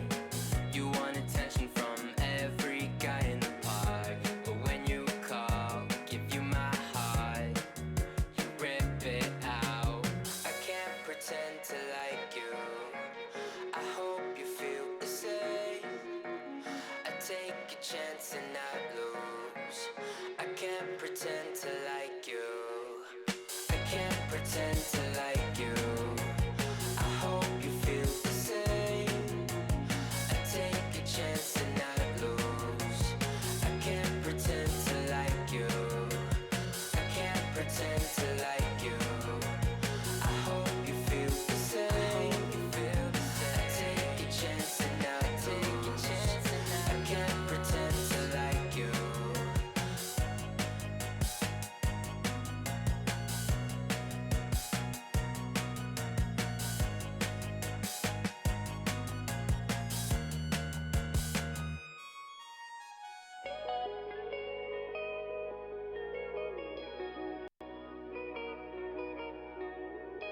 Under peach yellow skies, dreaming big and aiming high.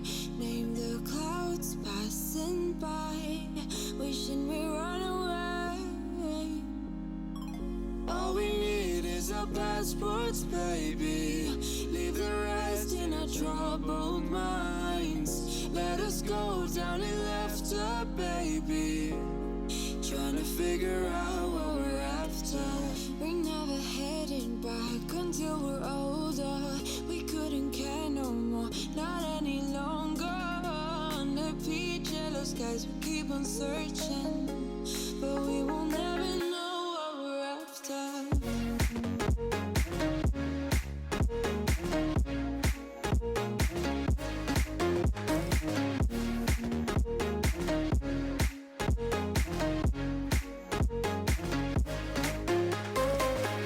Book a plane, fly away. We will never be the same. And as long as you are mine, come on and run away. We wanna run away. We don't need any reasons, baby. Leave it all for the faded hearts. I don't mind if they call us crazy, cause they don't understand what we're after. We're never heading back until we're older. We couldn't care no more, not any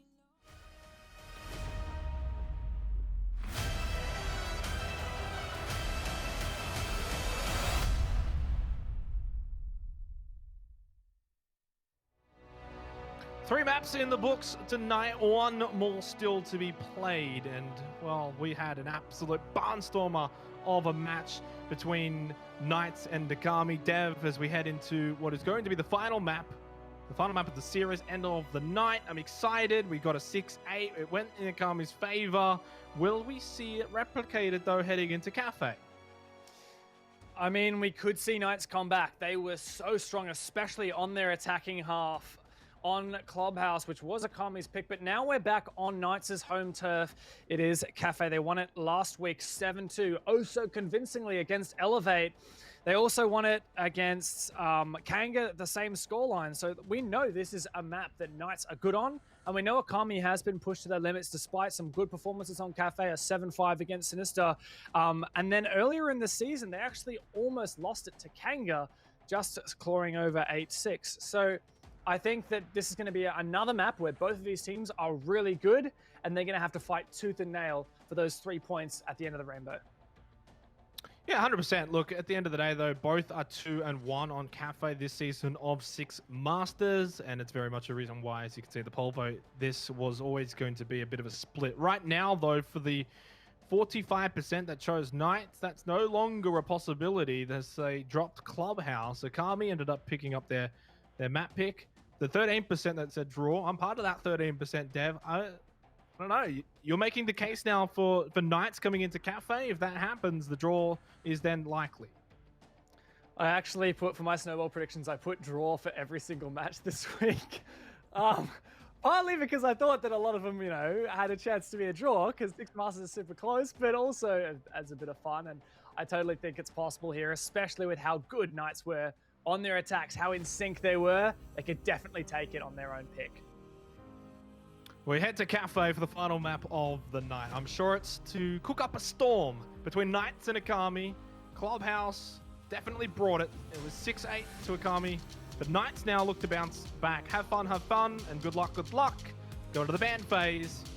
And, well, now this is where I'm sure we'll probably get, the usual bans, which isn't too surprising. In saying that, my guess this one's like Maverick, Mira going to get banned out. Those are my two guesses. Yep, and Thatcher's also another pretty safe bet. I wouldn't be surprised since the Thatcher's been banned out. Maybe you want to leave that Maverick in, otherwise you're just really hamstringing yourself on the attacking side. So maybe we'll see a bit of variation there. It is Knights, so I mean, if it was Akami, I would just say they're probably just going to get rid of the Ying as a comfort ban. But I mean, let's roll it out and see what we reckon after it comes through. Maverick, wow, okay. There you go. I'm going to give you a little bit of a golf clap there, Xenox. You can't see it. I mean, you still brought up. Yeah, I can't see it. That's fine. I can feel it in my heart. But you brought up the point, the Thatcher, the Maverick, kind of counteracting each other. But look, I think I expected the Maverick, not you, but I expected the Maverick mainly because it's been banned out a lot of times on Cafe. For Maverick itself, that's the map he's usually banned on. The Mirror, no surprise, especially with the way that sort of Mira's ban rate has gone up now that Ying's ban rate's gone down. I know they don't really sort of correlate between each other, but it's like someone's got to rule them all in terms of being the most banned, and Mira's now taken that sort of throne, I guess you could say. Yeah, and I mean, covering those defenses, Mira and Echo, pretty staple stuff. A lot of good information gathering. Really strong anchor operators, Echo for plant denial, Mira just for fortifying those anchor positions where you can play aggressively around those windows. So yeah, just going to get rid of those.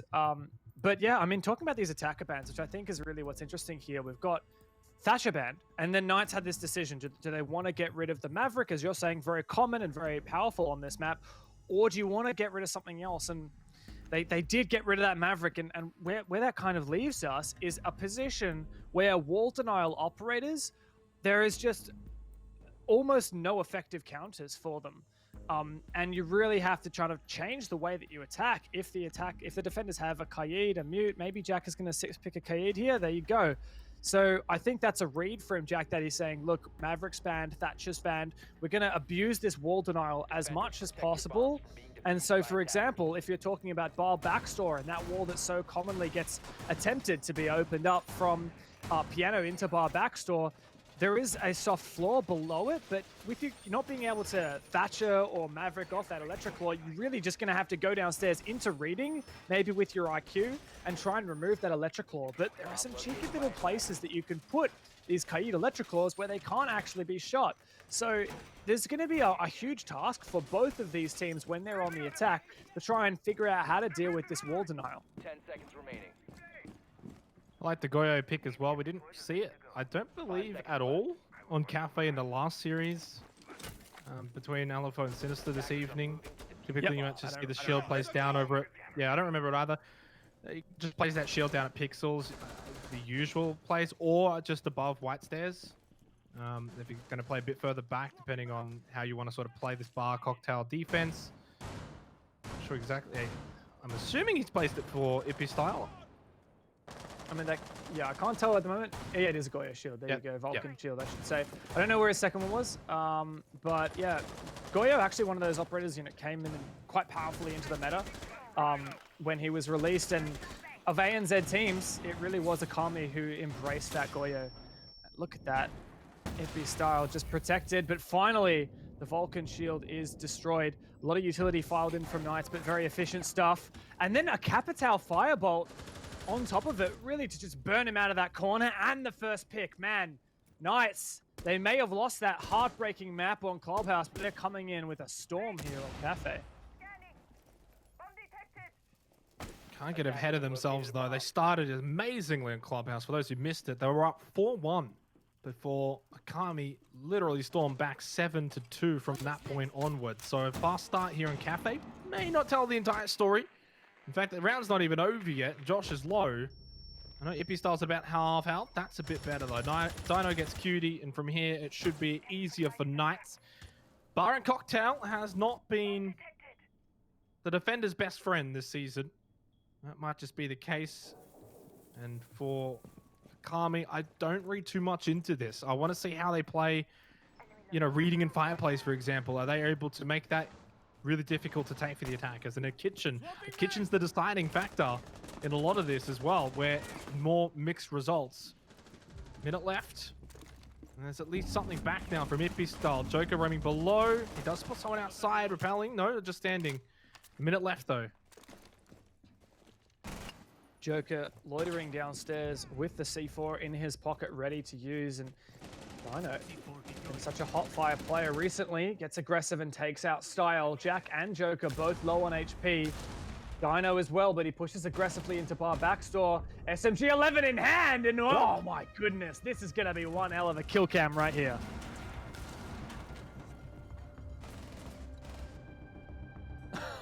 Well, from our point of view, I was expecting the trade back. We actually just saw where that second Vulcan shield, if you want to go into the correct terms, was placed in Cocktail. I was expecting the trade from the angle that we were being placed at, but well, never really in doubt. Never in doubt in my eyes there. Great start for Knights on their attack for Cafe. Baron Cocktail going to be switched over to Kitchen, service and cooking. And I mentioned it in that last round, Dev, but this is where, you know, sort of the coin flip can lie depending on how, you know, the C4 games played, a very, very prominent part of Kitchen, and how we're going to see Kami play this on defense. Well, I think it's telling in itself the fact that they have rotated downstairs instead of loitering up top. I think partially just because of how proficient Knights were, particularly in clearing of the utility and eliminating that spot at Pixel just so quickly. But now on top of that, of course, I've talked about how that Maverick and Thatcher have been banned both, which really does change the kind of layout of things for the defense of this particular bomb site, because there are so many walls that come into question for the attackers to attempt to hard breach. So you've got the bakery wall, you've got the garage wall, depending on how the setup comes out. And this really does mean that the attackers with no Thatcher, no Maverick, you really need to be going upstairs and clearing out utility by opening the floor above the objective and taking out those players. Jack Daddy's actually in a position where he wants to bandit trick, not opting for the Kaid, but this bandit and his batteries will have to be cleared from above if Knights want any opportunity to open that bakery wall.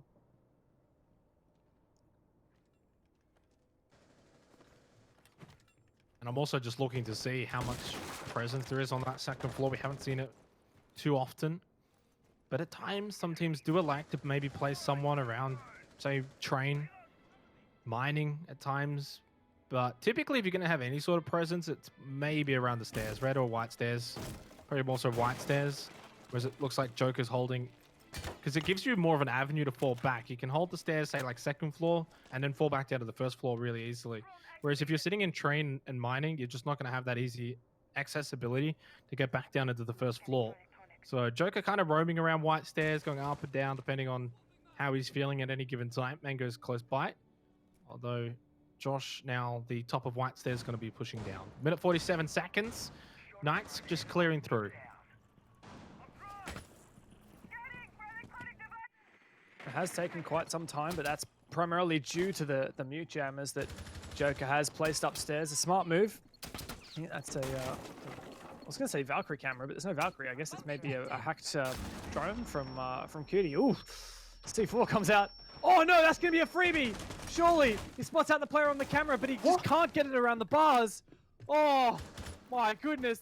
There's absolutely no idea that Cutie realized what just happened. Been given a lifeline, a second chance, a reprieve, a minute remaining, still alive. It could have very well been 4-5 in favor of Knights. Cutie stays alive, just barely. And as you said, probably not even realizing how close he was to be taken down. And because he stayed alive, he's able to go on and get Juicy. The trade after losing Jack Dad. 4v4, 45 seconds. Eventually it does go down to Haywood, who almost got him in the first place. But there's the push-up. Ippy Style takes out Haywood. Mangoes will get Dino, who was also electing to push up onto that second floor.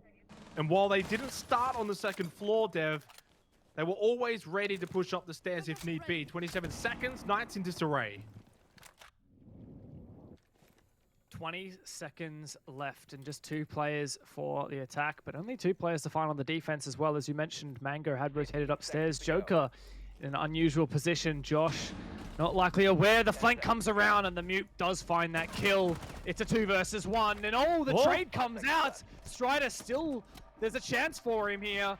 4 seconds in the round, 3 seconds left on the diffuser to plant it down. Mango's trying to retake it now, but Strider so low on HP. This is definitely possible for Mangoes. Strider just sitting on the diffuser. That I don't know. Maybe felt like he had nowhere else to go. Either way, Mangoes probably always had an easy task to counter defuse. As you mentioned, the low HP.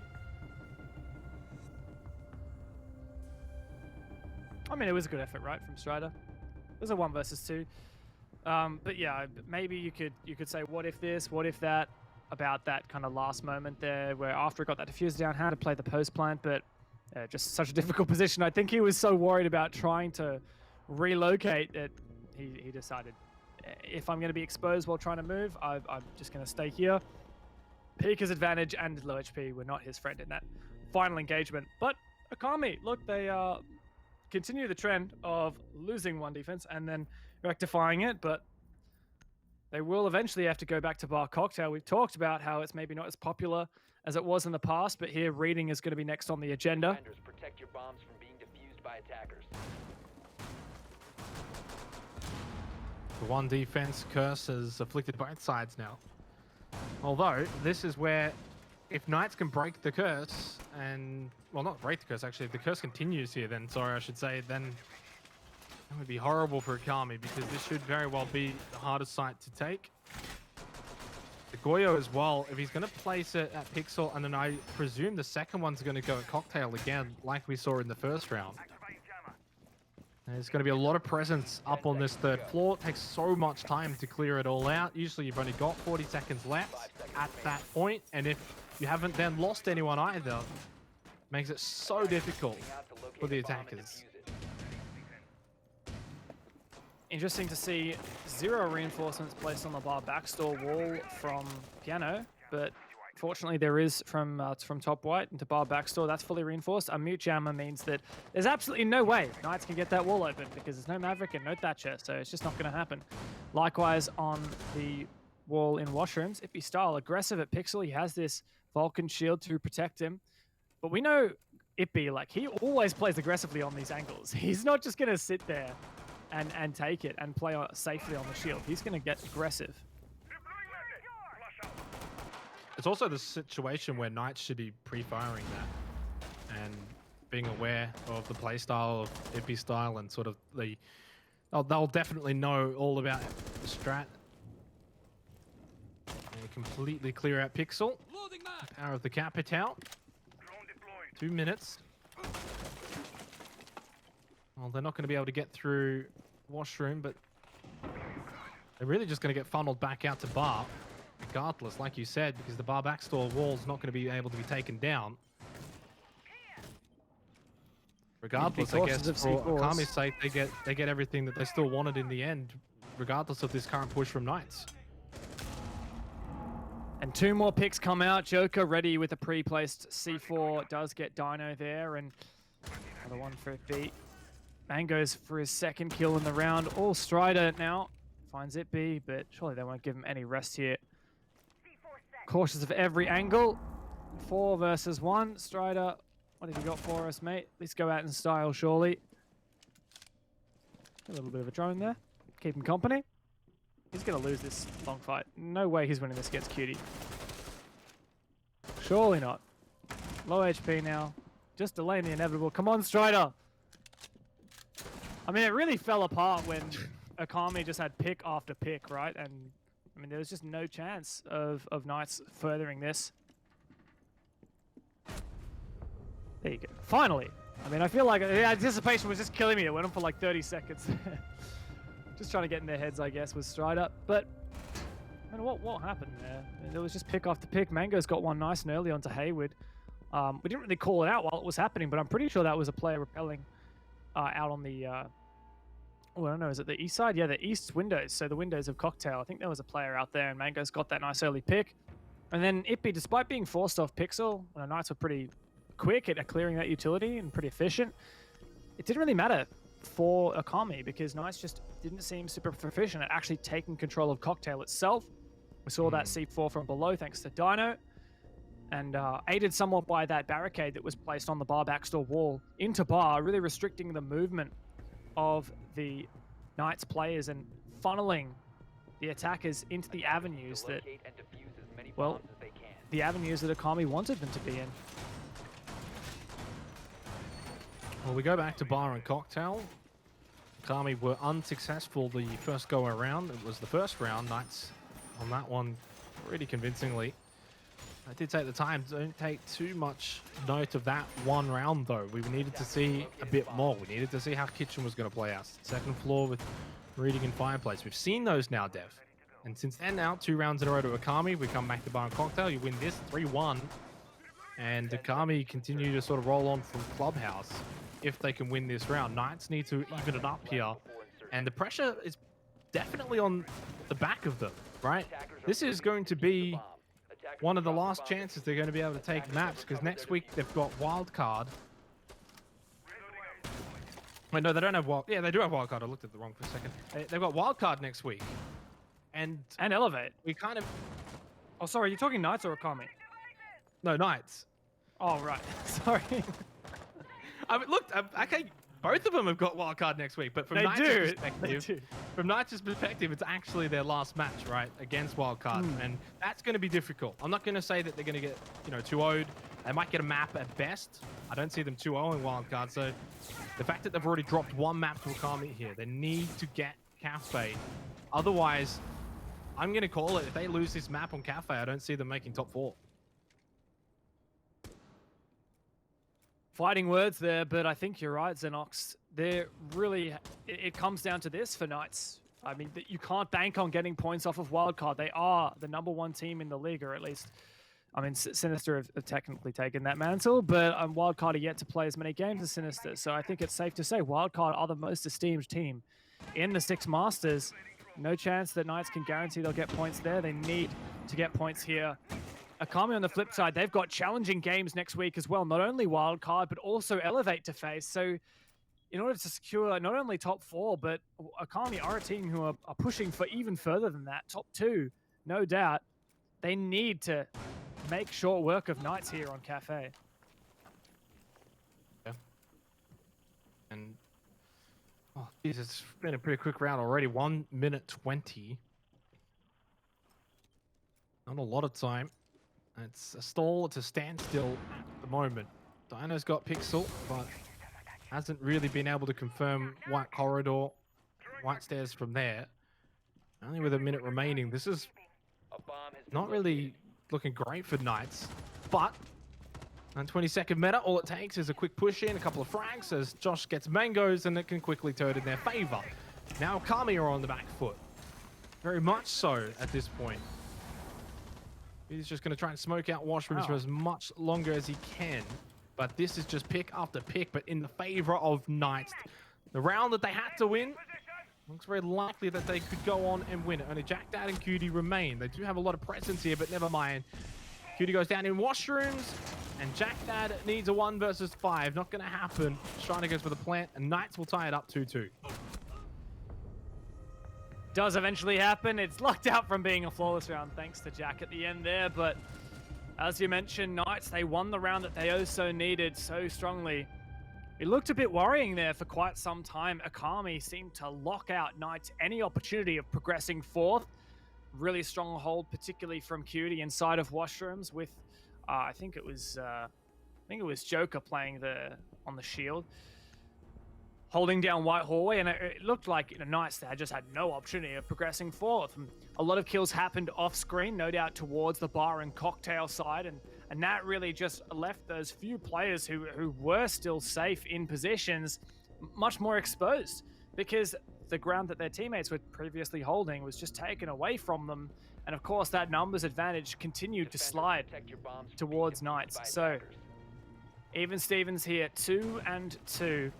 We need to see Akami continue to knock this one out. On the flip side of that, it is, of course, Knights' map pick here, and you mentioned what's at stake for them. This could be their last opportunity to get more points, and in the league at the moment, sitting on 18 points. It's quite commendable for Knights, but you know, there are teams, Elevate, Akami, look, even LFO, who do have the opportunity to still edge out more points than Pittsburgh Knights still have the possibility to get. 5 seconds left before insertion. 100%. Playing with that pressure. Attacker's objective is to locate a bomb. Some teams it elevates them, others you can crumble under it. For Knights, we're about to see what they're made of because they're in a tricky situation. Clubhouse turned against them after a great start. Fighting tooth and nail here against Akami now on Cafe, but if this trend continues, we might see 2-4 if Akami can take and hold, not necessarily take it, but hold kitchen and then second floor. Reading in fireplace. After that, you'd think is obviously going to come after. That would be what, 2-4, then going into another bar and cocktail. Well, actually, no, then it would switch halves, but you get my point here. So if they can close out this half 2-4, this is not looking good for Knights. They've got to break even here. They've got to get one of these, either kitchen or reading in fireplace after this. And remember here that Knights actually have come off a recent roster change. Josh was brought on the roster and made his debut just last week. And he's been playing quite well so far. I can't really say that I've seen any amazing impact plays, but you know, the guy's been having his debut in the pro level quite well, and I think Knights have been really happy, especially with last week, the 2-0 against Elevate. And I think winning both maps against Elevate last week really set an expectation for Knights heading into the rest of the season. It got them that third spot on the standings, and now there's almost an expectation that they're going to stay there and potentially progress forward. But as we've mentioned, it's Akami and Wildcard, which Knights are still to face, and I mean, it's already proved to be very difficult against Akami here, and no doubt it's going to continue even more so next week. Style just roaming up red stairs may catch someone off guard. He does, but he doesn't confirm it. In fact, he did like almost no damage to Hayward. How did Hayward almost survive? Not only how did he survive that, but how did he take such little damage? Style must be fuming that he wasn't able to confirm that. Attackers have located a bomb. Hayward's been taking training from Morpheus, I guess. Learning to dodge bullets. And now we really see Knights opening up above the bomb site, attempting to clear out these anchors, but you'll notice that a lot of players from the defensive Akami have moved to different positions. Joker, rather Mangoes, on this flank has been spotted. Knights haven't found any picks here, and that's really the problem. Time's ticking away, just under 30 seconds now remaining, and still no prospects of actually executing onto the bomb site.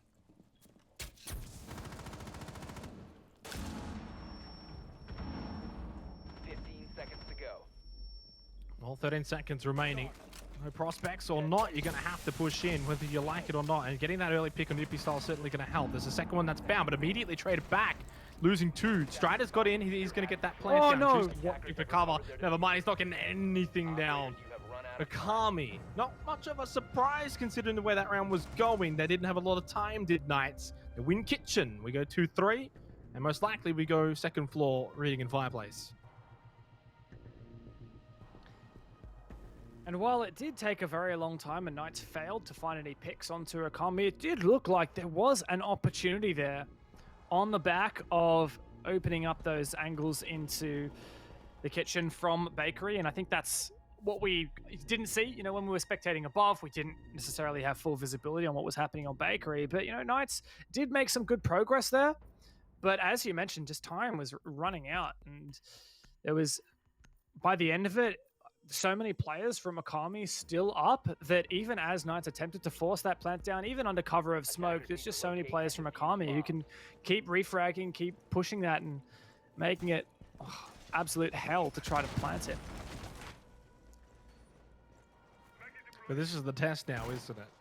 Right, can Knights tie up the half 3-3? If they're able to do that, I think then it comes down to their defense. If they're able to hold, then second floor, first floor goes a long way. If the Kami win this, all they gave up was bar and cocktail. That means they just have to replicate that on their attack. Take bar and cocktail plus one more, either second floor, first floor, and then they'll go on and win the map, which would then be their second win of the night. It would be a 2-0 to Akami. Still, a lot of time to be played, a lot of rounds to be played, but you kind of back Akami to take this site, right? So Knights are on the back foot coming into this round. And I did mention the newest addition to this Knights roster, Josh, in the previous round, but he's actually been showing up on this map so far. I know it's still pretty early days, but he's got still 1 kill per round, and 5 kills at the moment, and 3 of those have been opening engagements. In fact, the last 2 rounds in a row, as an entry fragger, he's found the opening, so he has been pulling his weight for his team and helping to fulfill his role. As you'll see, Josh, just so frequently the first man to be taking these angles, the first player from Knights to be getting aggressive. And here's the utility spam coming on out to clear out that pixel position. Dino's inside as well, another player who's been showing up hugely for Knights. Nice and aggressive inside of Piano. Hayward as well. Knights wasting no time at all. But we know how much they can stall when it comes to that bar and that white hallway. It's really fell apart in their last defense. We know how good Akami are when it comes to this position. The goal is to just try and flush them out as quick as possible. You might even have to trade 1-for-1. If I'm Knights in this situation, I'd rather go down to a 4v4, but gain position of this third floor, and then obviously entailing that, you're going to get cocktail. Goodbye to Josh. All that praise from Dev, and then he gets blown up from Jack Dad with the C4, and the entry fragger that, as you said, had been getting a kill around, and for the last 2 rounds had opened it up, is out. Makes it hard for Knights. Hayward gets caught backstall, fires a few shots back, but they've really not gained any sort of position here on this third floor. Minute 10 seconds remaining. To the credit though of Akami, they're really holding this longer than some other teams may have. Around the minute mark, most teams would just drop down the hatch and back off. Because of reasons like that, you don't then want to give away any of your players that you could have just fallen back, repositioned down in the second floor. Now it's a 4 versus 3, 48 seconds. Knights have been giving a reprieve. They've got a chance here. That said, Strider and Hayward both just so low on HP. We also know that Juicy attempting to go for these plants using that cover of smoke just hasn't been working out for Knights. Ooh, spots that player through the floor, takes a lot of damage. The Joker gets out of dodge in time. Another player holding down pillars. Akami, with just 20 seconds left, is still in a great position to clutch this round away from Knights. 15 seconds remaining. 3 versus 3, 15 seconds remaining. Ipistol straight back into fireplace. You mentioned that Hayward and Strider are very low. It makes it super hard for them to sort of get into a firefight and push in. Strider's going to go for the plant. As Dino goes in, does get an opening frag, but not much more to follow after that. 1 versus 1. Joker, shotgun, but a very low health Strider. Double kill. Not sure why he's still checking the door, unless the ghost of someone comes rushing through. Joker, you're going to get the defuse. And Akami are going to take the first half. 2-4 in their favor for the defensive side. Down to the wire in those last moments, and Akami just played the patient games. They had those positions, and Knights didn't know where those remaining Akami players were. Managed to get the plant down, but as you mentioned, in that 1 versus 1, Strider once again just coming off that plant in such an unenviable position, and Joker to clutch it out. And a good start for Akami. Now, I won't say those rounds weren't close, because a lot of them really were, and Knights got very close, but you've highlighted that Knights, this is their opportunity right now. Next week they're playing against Wildcard, who are by no means undefeatable, but it's going to be a serious challenge. And if Knights want to assure themselves that top 4, well, they need to get points here, and that means they need to have an incredible defensive half starting right now. And starting on Bar and Cocktail too might be the wise choice. Making sure that if they can then win this round, builds a bit of confidence, goes 3-4, put a bit of doubt into the minds of Akami, because Really, when we look at the 3 bomb sites that are being played, this is the weakest one compared to Kitchen and compared to Reading and Fireplace. And so if Akami don't win this round, because, like, I just want to say, like, a lot of people are probably sitting there thinking, what do you mean? Bar is always the first choice bomb site, but you've got evidence to back that up, right? In that first half, Akami won both of their Kitchen defenses, both of their Reading defenses, but they didn't win Bar once. but that's not just in this matchup either. This has been going on for weeks now in Six Masters, where it's proven to be the weaker of the sites. Kitchen's a bit more of a flip. We've seen Kitchen go both ways, but this is very much a test now for Knights on defense. You win this round, you go 3-4, and you build a lot more confidence then going into your next 2 bomb sides. And then that means a 5-4 scoreline looks very viable.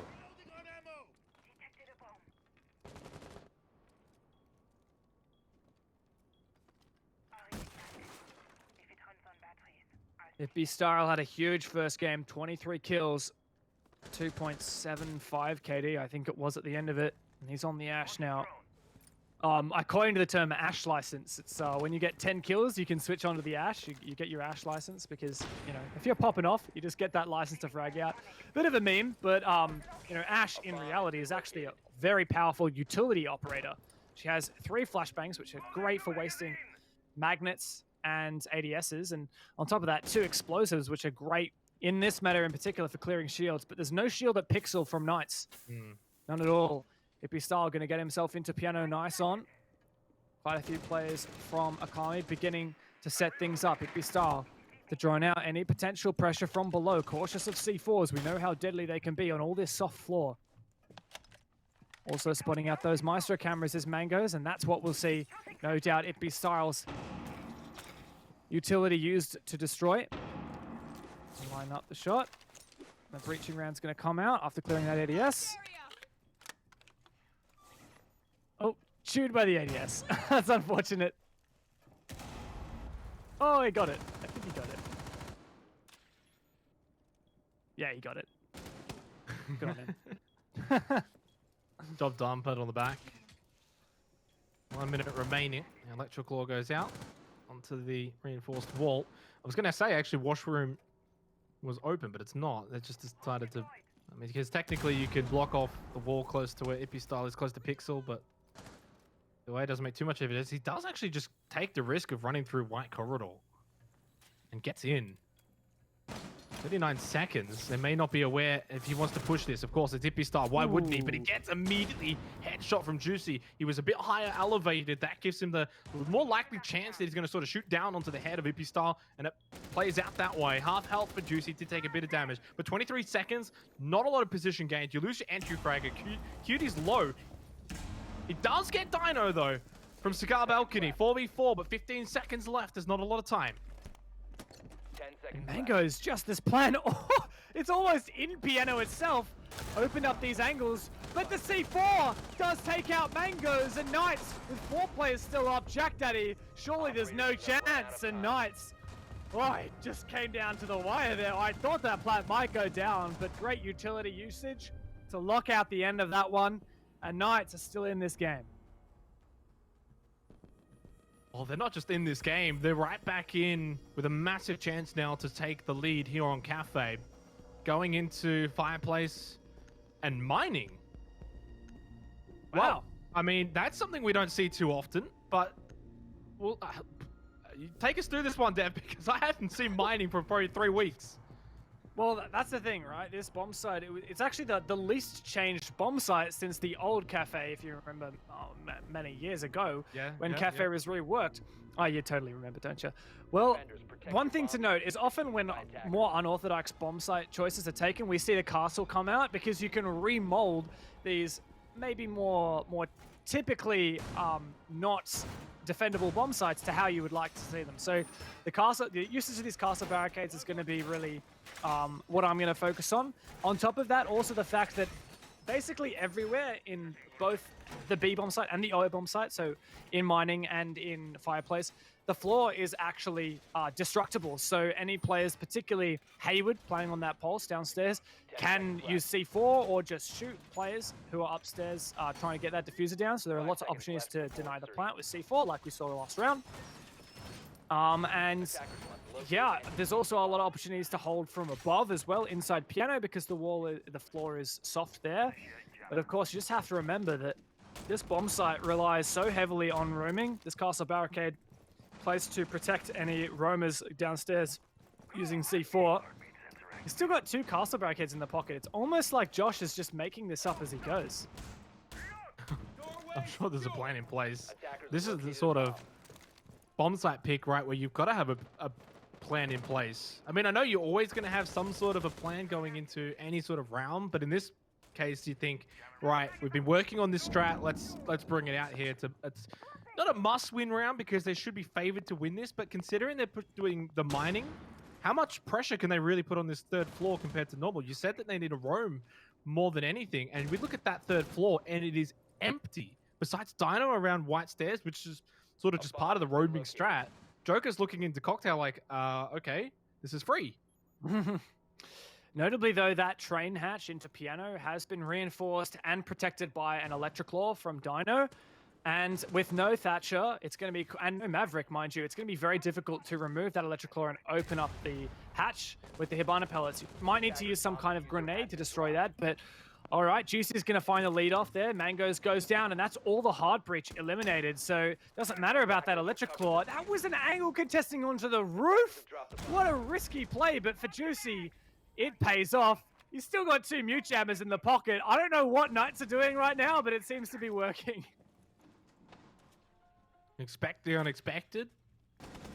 A phrase you've heard before, but you mentioned that Josh was making things up along as he goes. I don't know. I think they've planned this one out, trying to throw a spanner in the works here against Akami. Attackers dropped the To defuse. tie it up 4-4 in what is a very valuable series for them, a very valuable match. Ippy though, as his usual style is, walk in, get frags, and with Joker to his side, they're able to find Dino as well. And now, 3-4 on the scoreboard. It was 3-4 for a moment in game, but now it's tied 3-3. Ippy, can he find another one? Very low health, can't really get into a duel.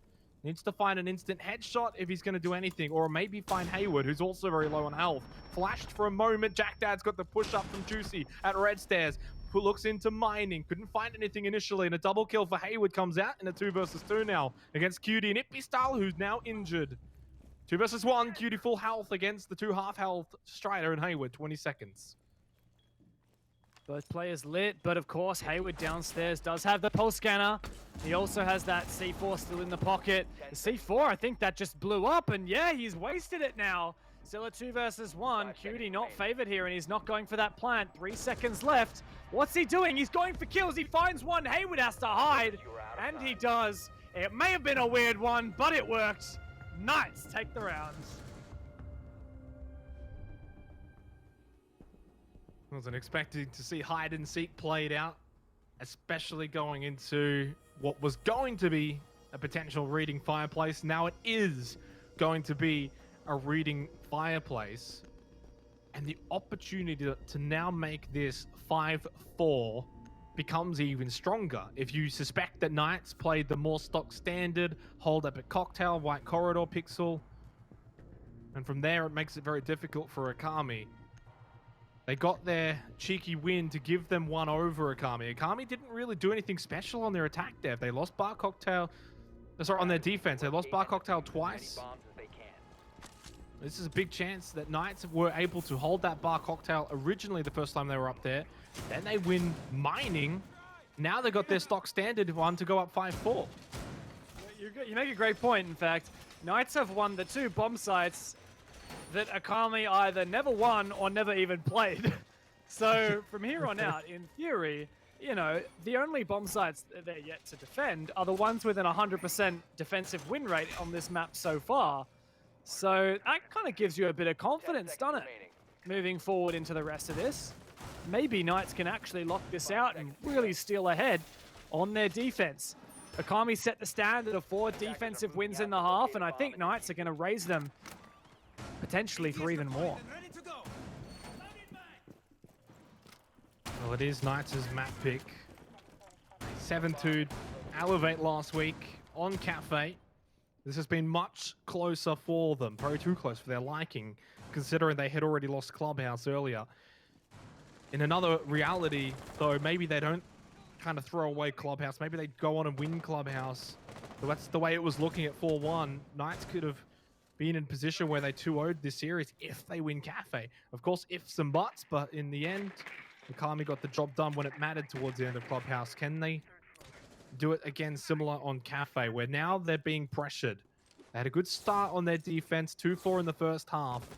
But since then, 2 in a row to Knights, and now a very tough location to take for Akami. They need to find an early frag, or they need to punish maybe someone like Josh if they hang around too long in Cocktail.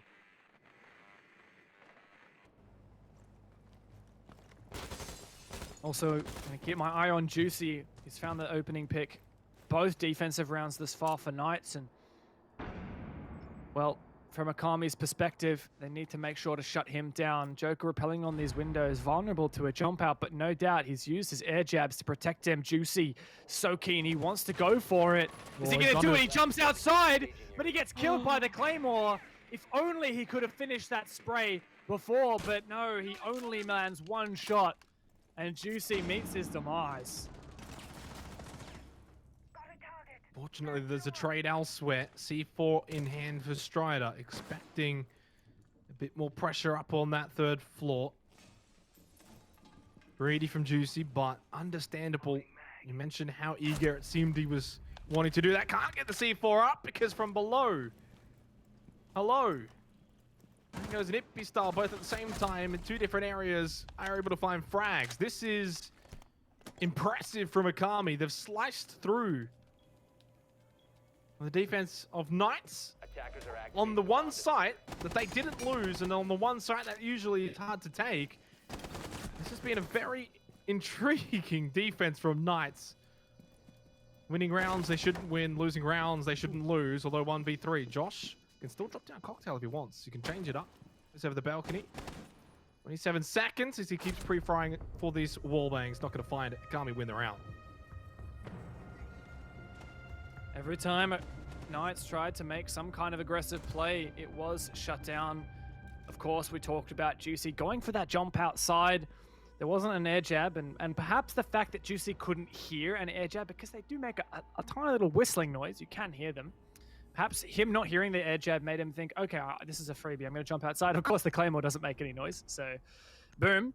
And then, of course, we had players like Strider going for that C4, attempting to make some kind of aggressive play and stunt out the attack, pushing in through the bar. But, of course, that was droned out and countered quite effectively as well by Okami, who, might I add, are quite decisively in this lead. 5-4. I know we've hyped up Knights and talked about how strong their defenses were, but, yeah, you can win some interesting kind of a bit unusual defensive bomb sites, but you need to be able to nail down even the more standard ones as well, the ones you should be winning. You can't just win out on cheese. You need to be able to be thorough. Otherwise, Akami will look to take the second map in this series.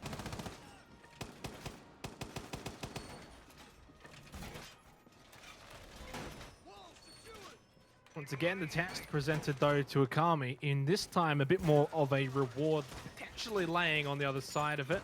Bar and Cocktail, they were unsuccessful in their attack last attempt. But if they are successful this time, 6-4 match point, Akami then would be on the verge of a 2-0 in the series. At that point, Knights would have what? Kitchen? And maybe if they want to try mining again. Both were, of course, successful. to locate a bomb and defuse it. I don't think they'll go mining again. I just have a feeling, you know? Hey, it's an option, right? It's there. Take it or leave it. Maybe leave it. So I'm going to be looking for Akami though on this one, because of course Bar Cocktail was quite a decisive victory for Knights previously. Again, Juicy got that first pick. Nice on early.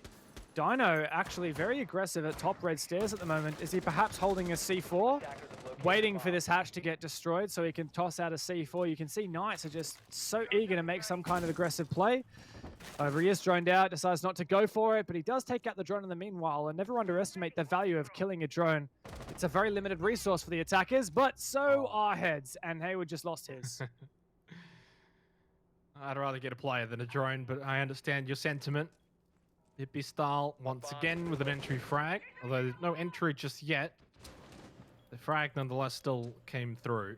2 minutes remaining, still a lot of time, but not a lot of pressure around Cigar or even Top Red. Let's assume that they're going to start to drop down soon. Ippy Style maybe we're likely to see if he can find someone rotating, clear out these ADSs. Maybe try and flush out the player in backstore, which is Dino. He's trying to Also- use an Ash Shard to destroy the Electric Law. Yeah, I was about to say that as well. Is something of an option. But that's a lot of time being utilized to try and get rid of that claw. Minute 20. There's more to this bomb site than just getting rid of that one electric claw. Ippy Style does find a kill.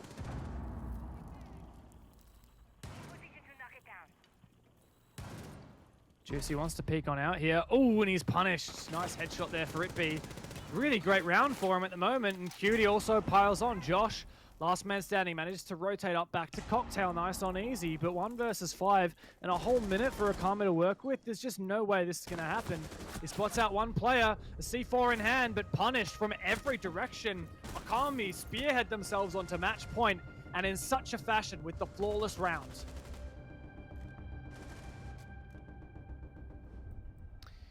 Match point for Akami. Knights have been thunderstruck here tonight.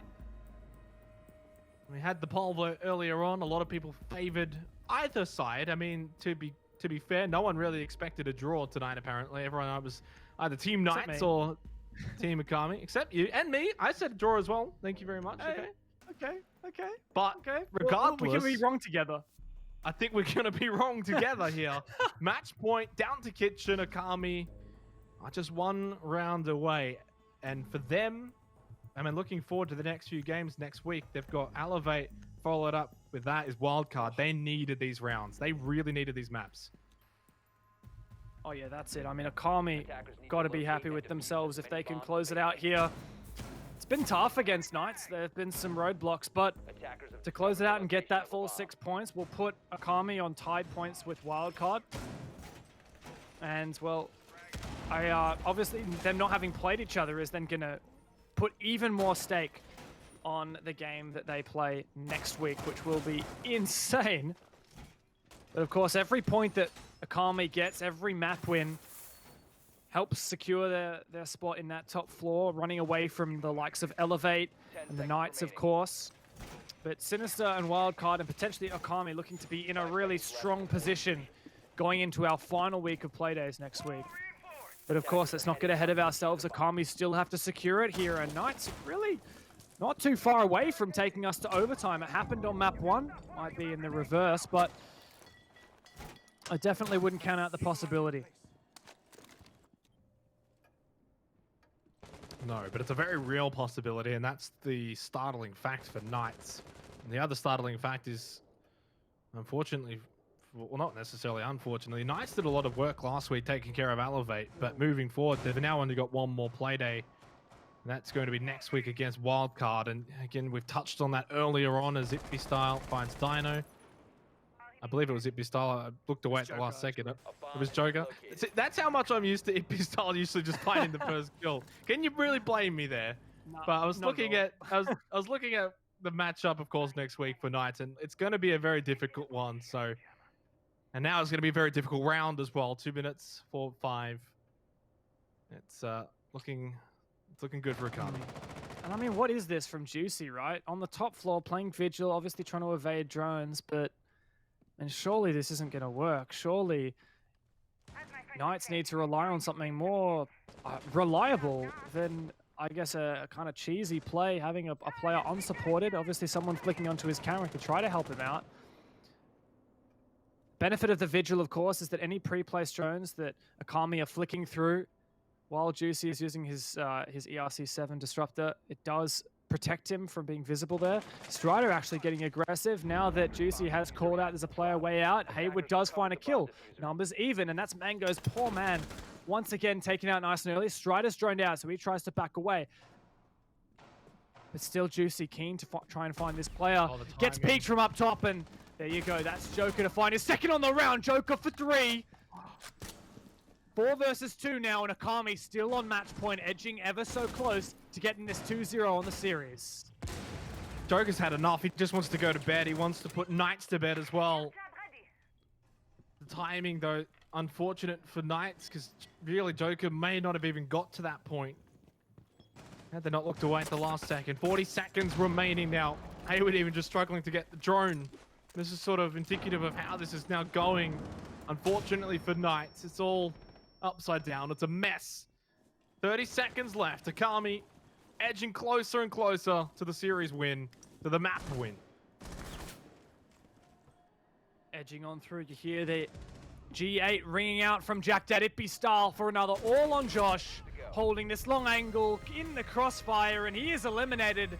Akami take the series 2-0.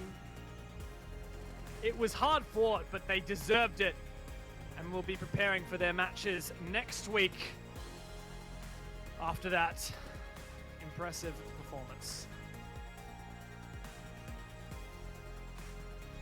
Definitely hard fought, definitely deserved for Akami. They had to fight back from a 4-1 deficit on Clubhouse on the first map. Since that point onwards, though, they seemed in control. And what was it? I think 23 kills on Clubhouse for Ippy Style, 11 here on Cafe. It's like, what, 34 kills?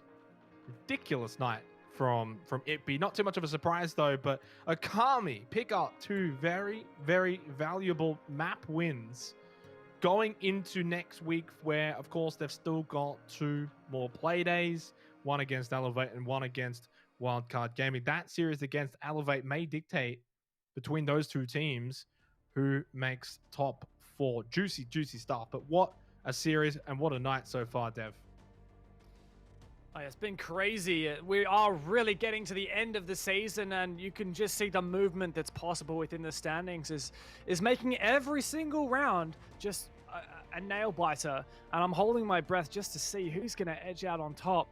And Akami, I think they're going to be proud with how they've performed tonight. Sinister as well. Both teams that won these series have really shined tonight. Oh, shone. I don't know. It's the past sense of shined.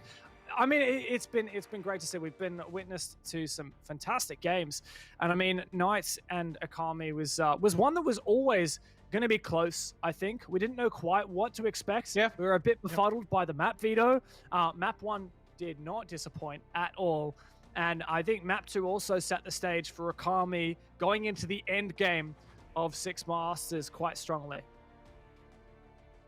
Definitely agree with you. Akami will solidify that 3rd spot for the time being for Pittsburgh Knights. It's a real opportunity missed. I mean, they came into tonight dependent on what happens between LFO and Sinister. Obviously, in the end, we know Sinister ended up winning both of those maps. They had an opportunity to take top spot themselves.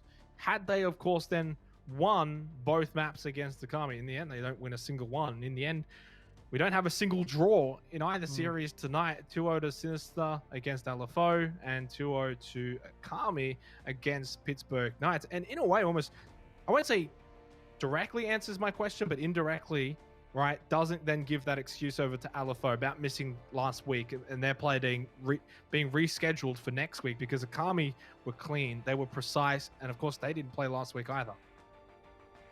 Yeah, well, I mean, despite having that bit of a break, it certainly looks like Akami has gone well. Let's have a chat to Jack Dad from Akami about the match tonight and see how he's gone. Hey lads, what's up? How's it going, Jack Dad? How's it going? Quite well, Congratulations on the 2-0 tonight. You guys were very, very impressive, and you get a massive opportunity now going into next week to solidify a top 4 spot. Yeah, feels pretty good. My team amazing. They did very well. Shout out to Jaden, Ippy Style, who did 23 kills on the first map, which was insane. Yeah. Carried us to freedom. Yeah, really proud of everyone. Fun games. Jack, can you just like lean back? I want to have a look at what you're wearing there. Oh yeah. So yeah, so it's looking pretty fucking black. All right, sit back down, mate. Don't flatter yourself too much. I like the suit. I respect the grind. We have a full suit night so far on Six Masters interviews.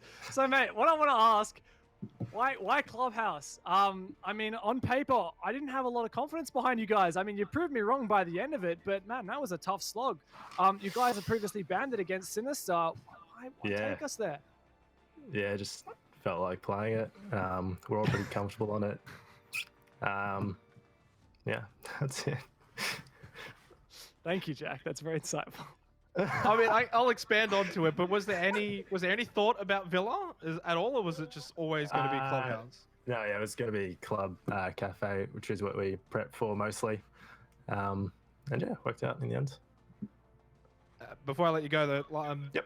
you guys started off a bit slow in Clubhouse 4-1. Is there anything you sort of thought maybe about why that happened? Just a bit slow out of the gates?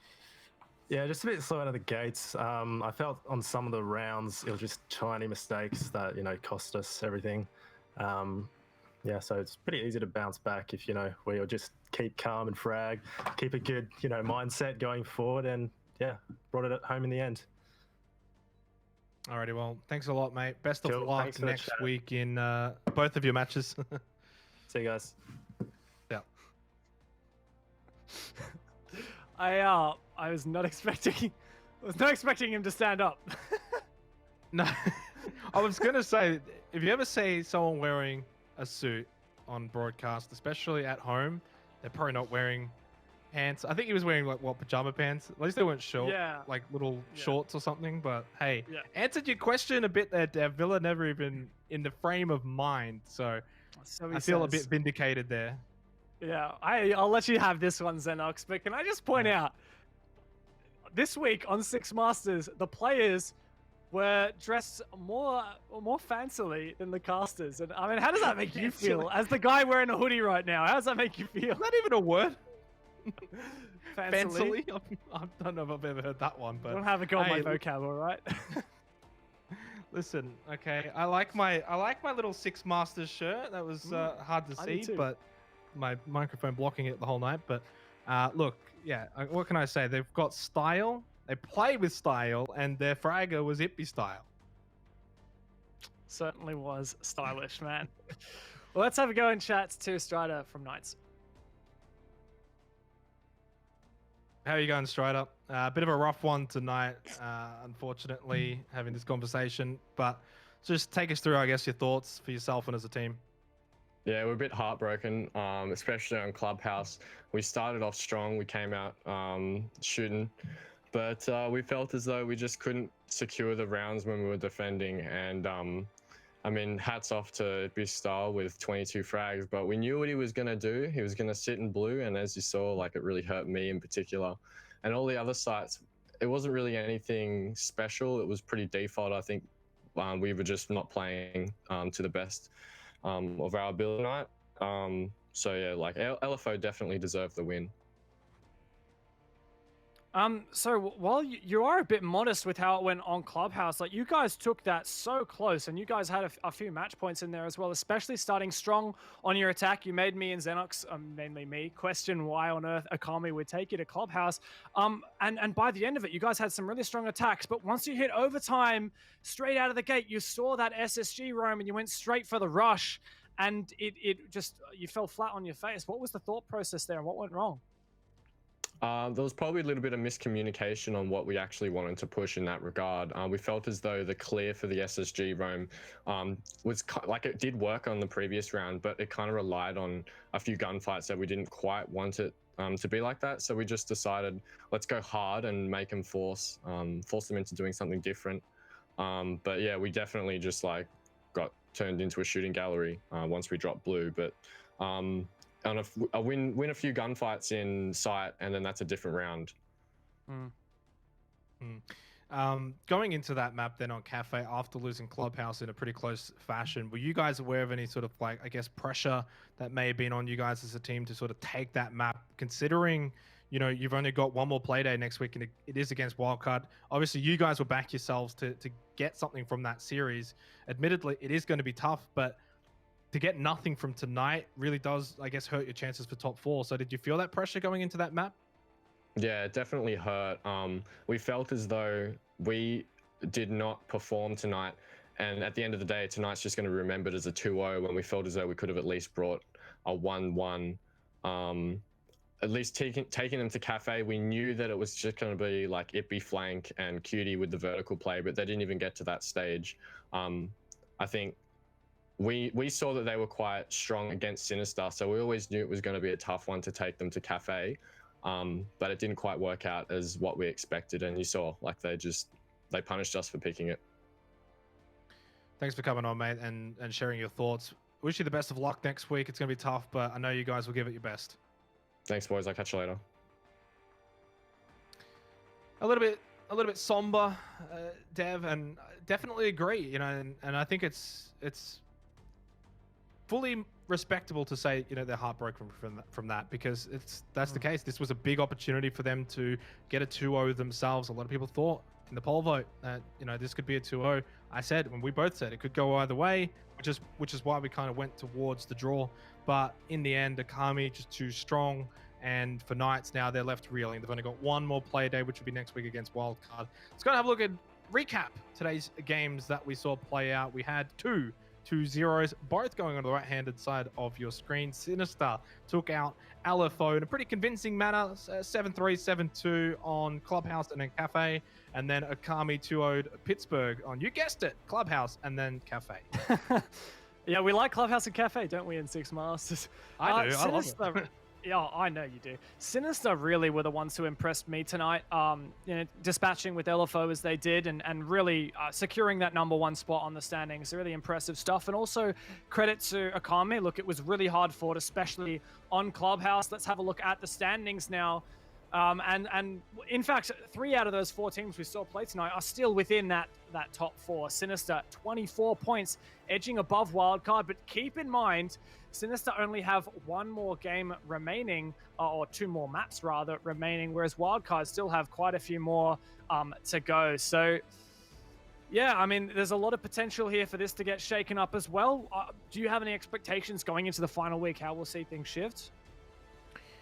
Look, I mean, right now it's hard to say it because you don't want to assume things. You don't want to say, okay, Wildcard's definitely going to like 2-0 Pittsburgh Knights. Things can happen, right? Pittsburgh might just have the best night ever and go and pick up a 2-0 against Wildcard, or even a 1-1, 21 points. Is that going to be enough? A lot of that then comes down to how Elevate play. You know, we've got Elevate tomorrow night. They're going to be playing Wildcard, and then Elevate have got Akami next week, right? So maybe Pittsburgh, they got done by Akami this week, but maybe Akami will do them a favor and kind of do the exact same thing to Elevate in the final week. Yeah, you're not wrong. And in fact, you know, the 2nd place, 3rd place, and 5th place teams are all playing each other in the next week. So Wildcard, Akami, and Elevate. And it means that, you know, if you're a team like Knights or Sinister that's really feeling the pressure from one of those teams, even, you know, LFO to some degree as well, you actually want them to kind of beat each other so they don't go too far ahead of you. And there's definitely still an opportunity here for Knights. I know we've really painted this loss tonight to LFO as kind of that nail in the coffin, but as long as they can stay ahead of Elevate and LFO, who are the ones who really have a chance of edging in, and remember that Elevate in particular have some tough games still remaining with Wildcard tomorrow night, which is going to be insane, and then next week against Akami. There's a total possibility here that Knights only need 1 more map to stay ahead of Elevate, and that's what they're going to have their sights on for next week against Wildcard. Yeah, but then I think that also comes and brings us back to this series against Akami, where you mentioned if they can get 1 map against Wildcard, that might be enough. Well, then they could have just got this 1 map against Akami tonight. That would have been enough as well for them. They didn't, however, get that map. It was a 2-0 to Akami over Pittsburgh Knights, a 2-0 for Sinister over LFO for this play day. Of course, we got more games coming tomorrow night. Kanga versus Ferox, the bottom 2 will duke it out, and Wildcard versus Elevate. Will Elevate be able to bounce back after their defeat last week? Join us tomorrow night for more Six Masters action. No pulse and all alone. Time's not kind and it won't let go. No thoughts left in my head. My mind's not mine and it won't forget. But you bring me back from a darkness black. It's the soul in me and the heart I am.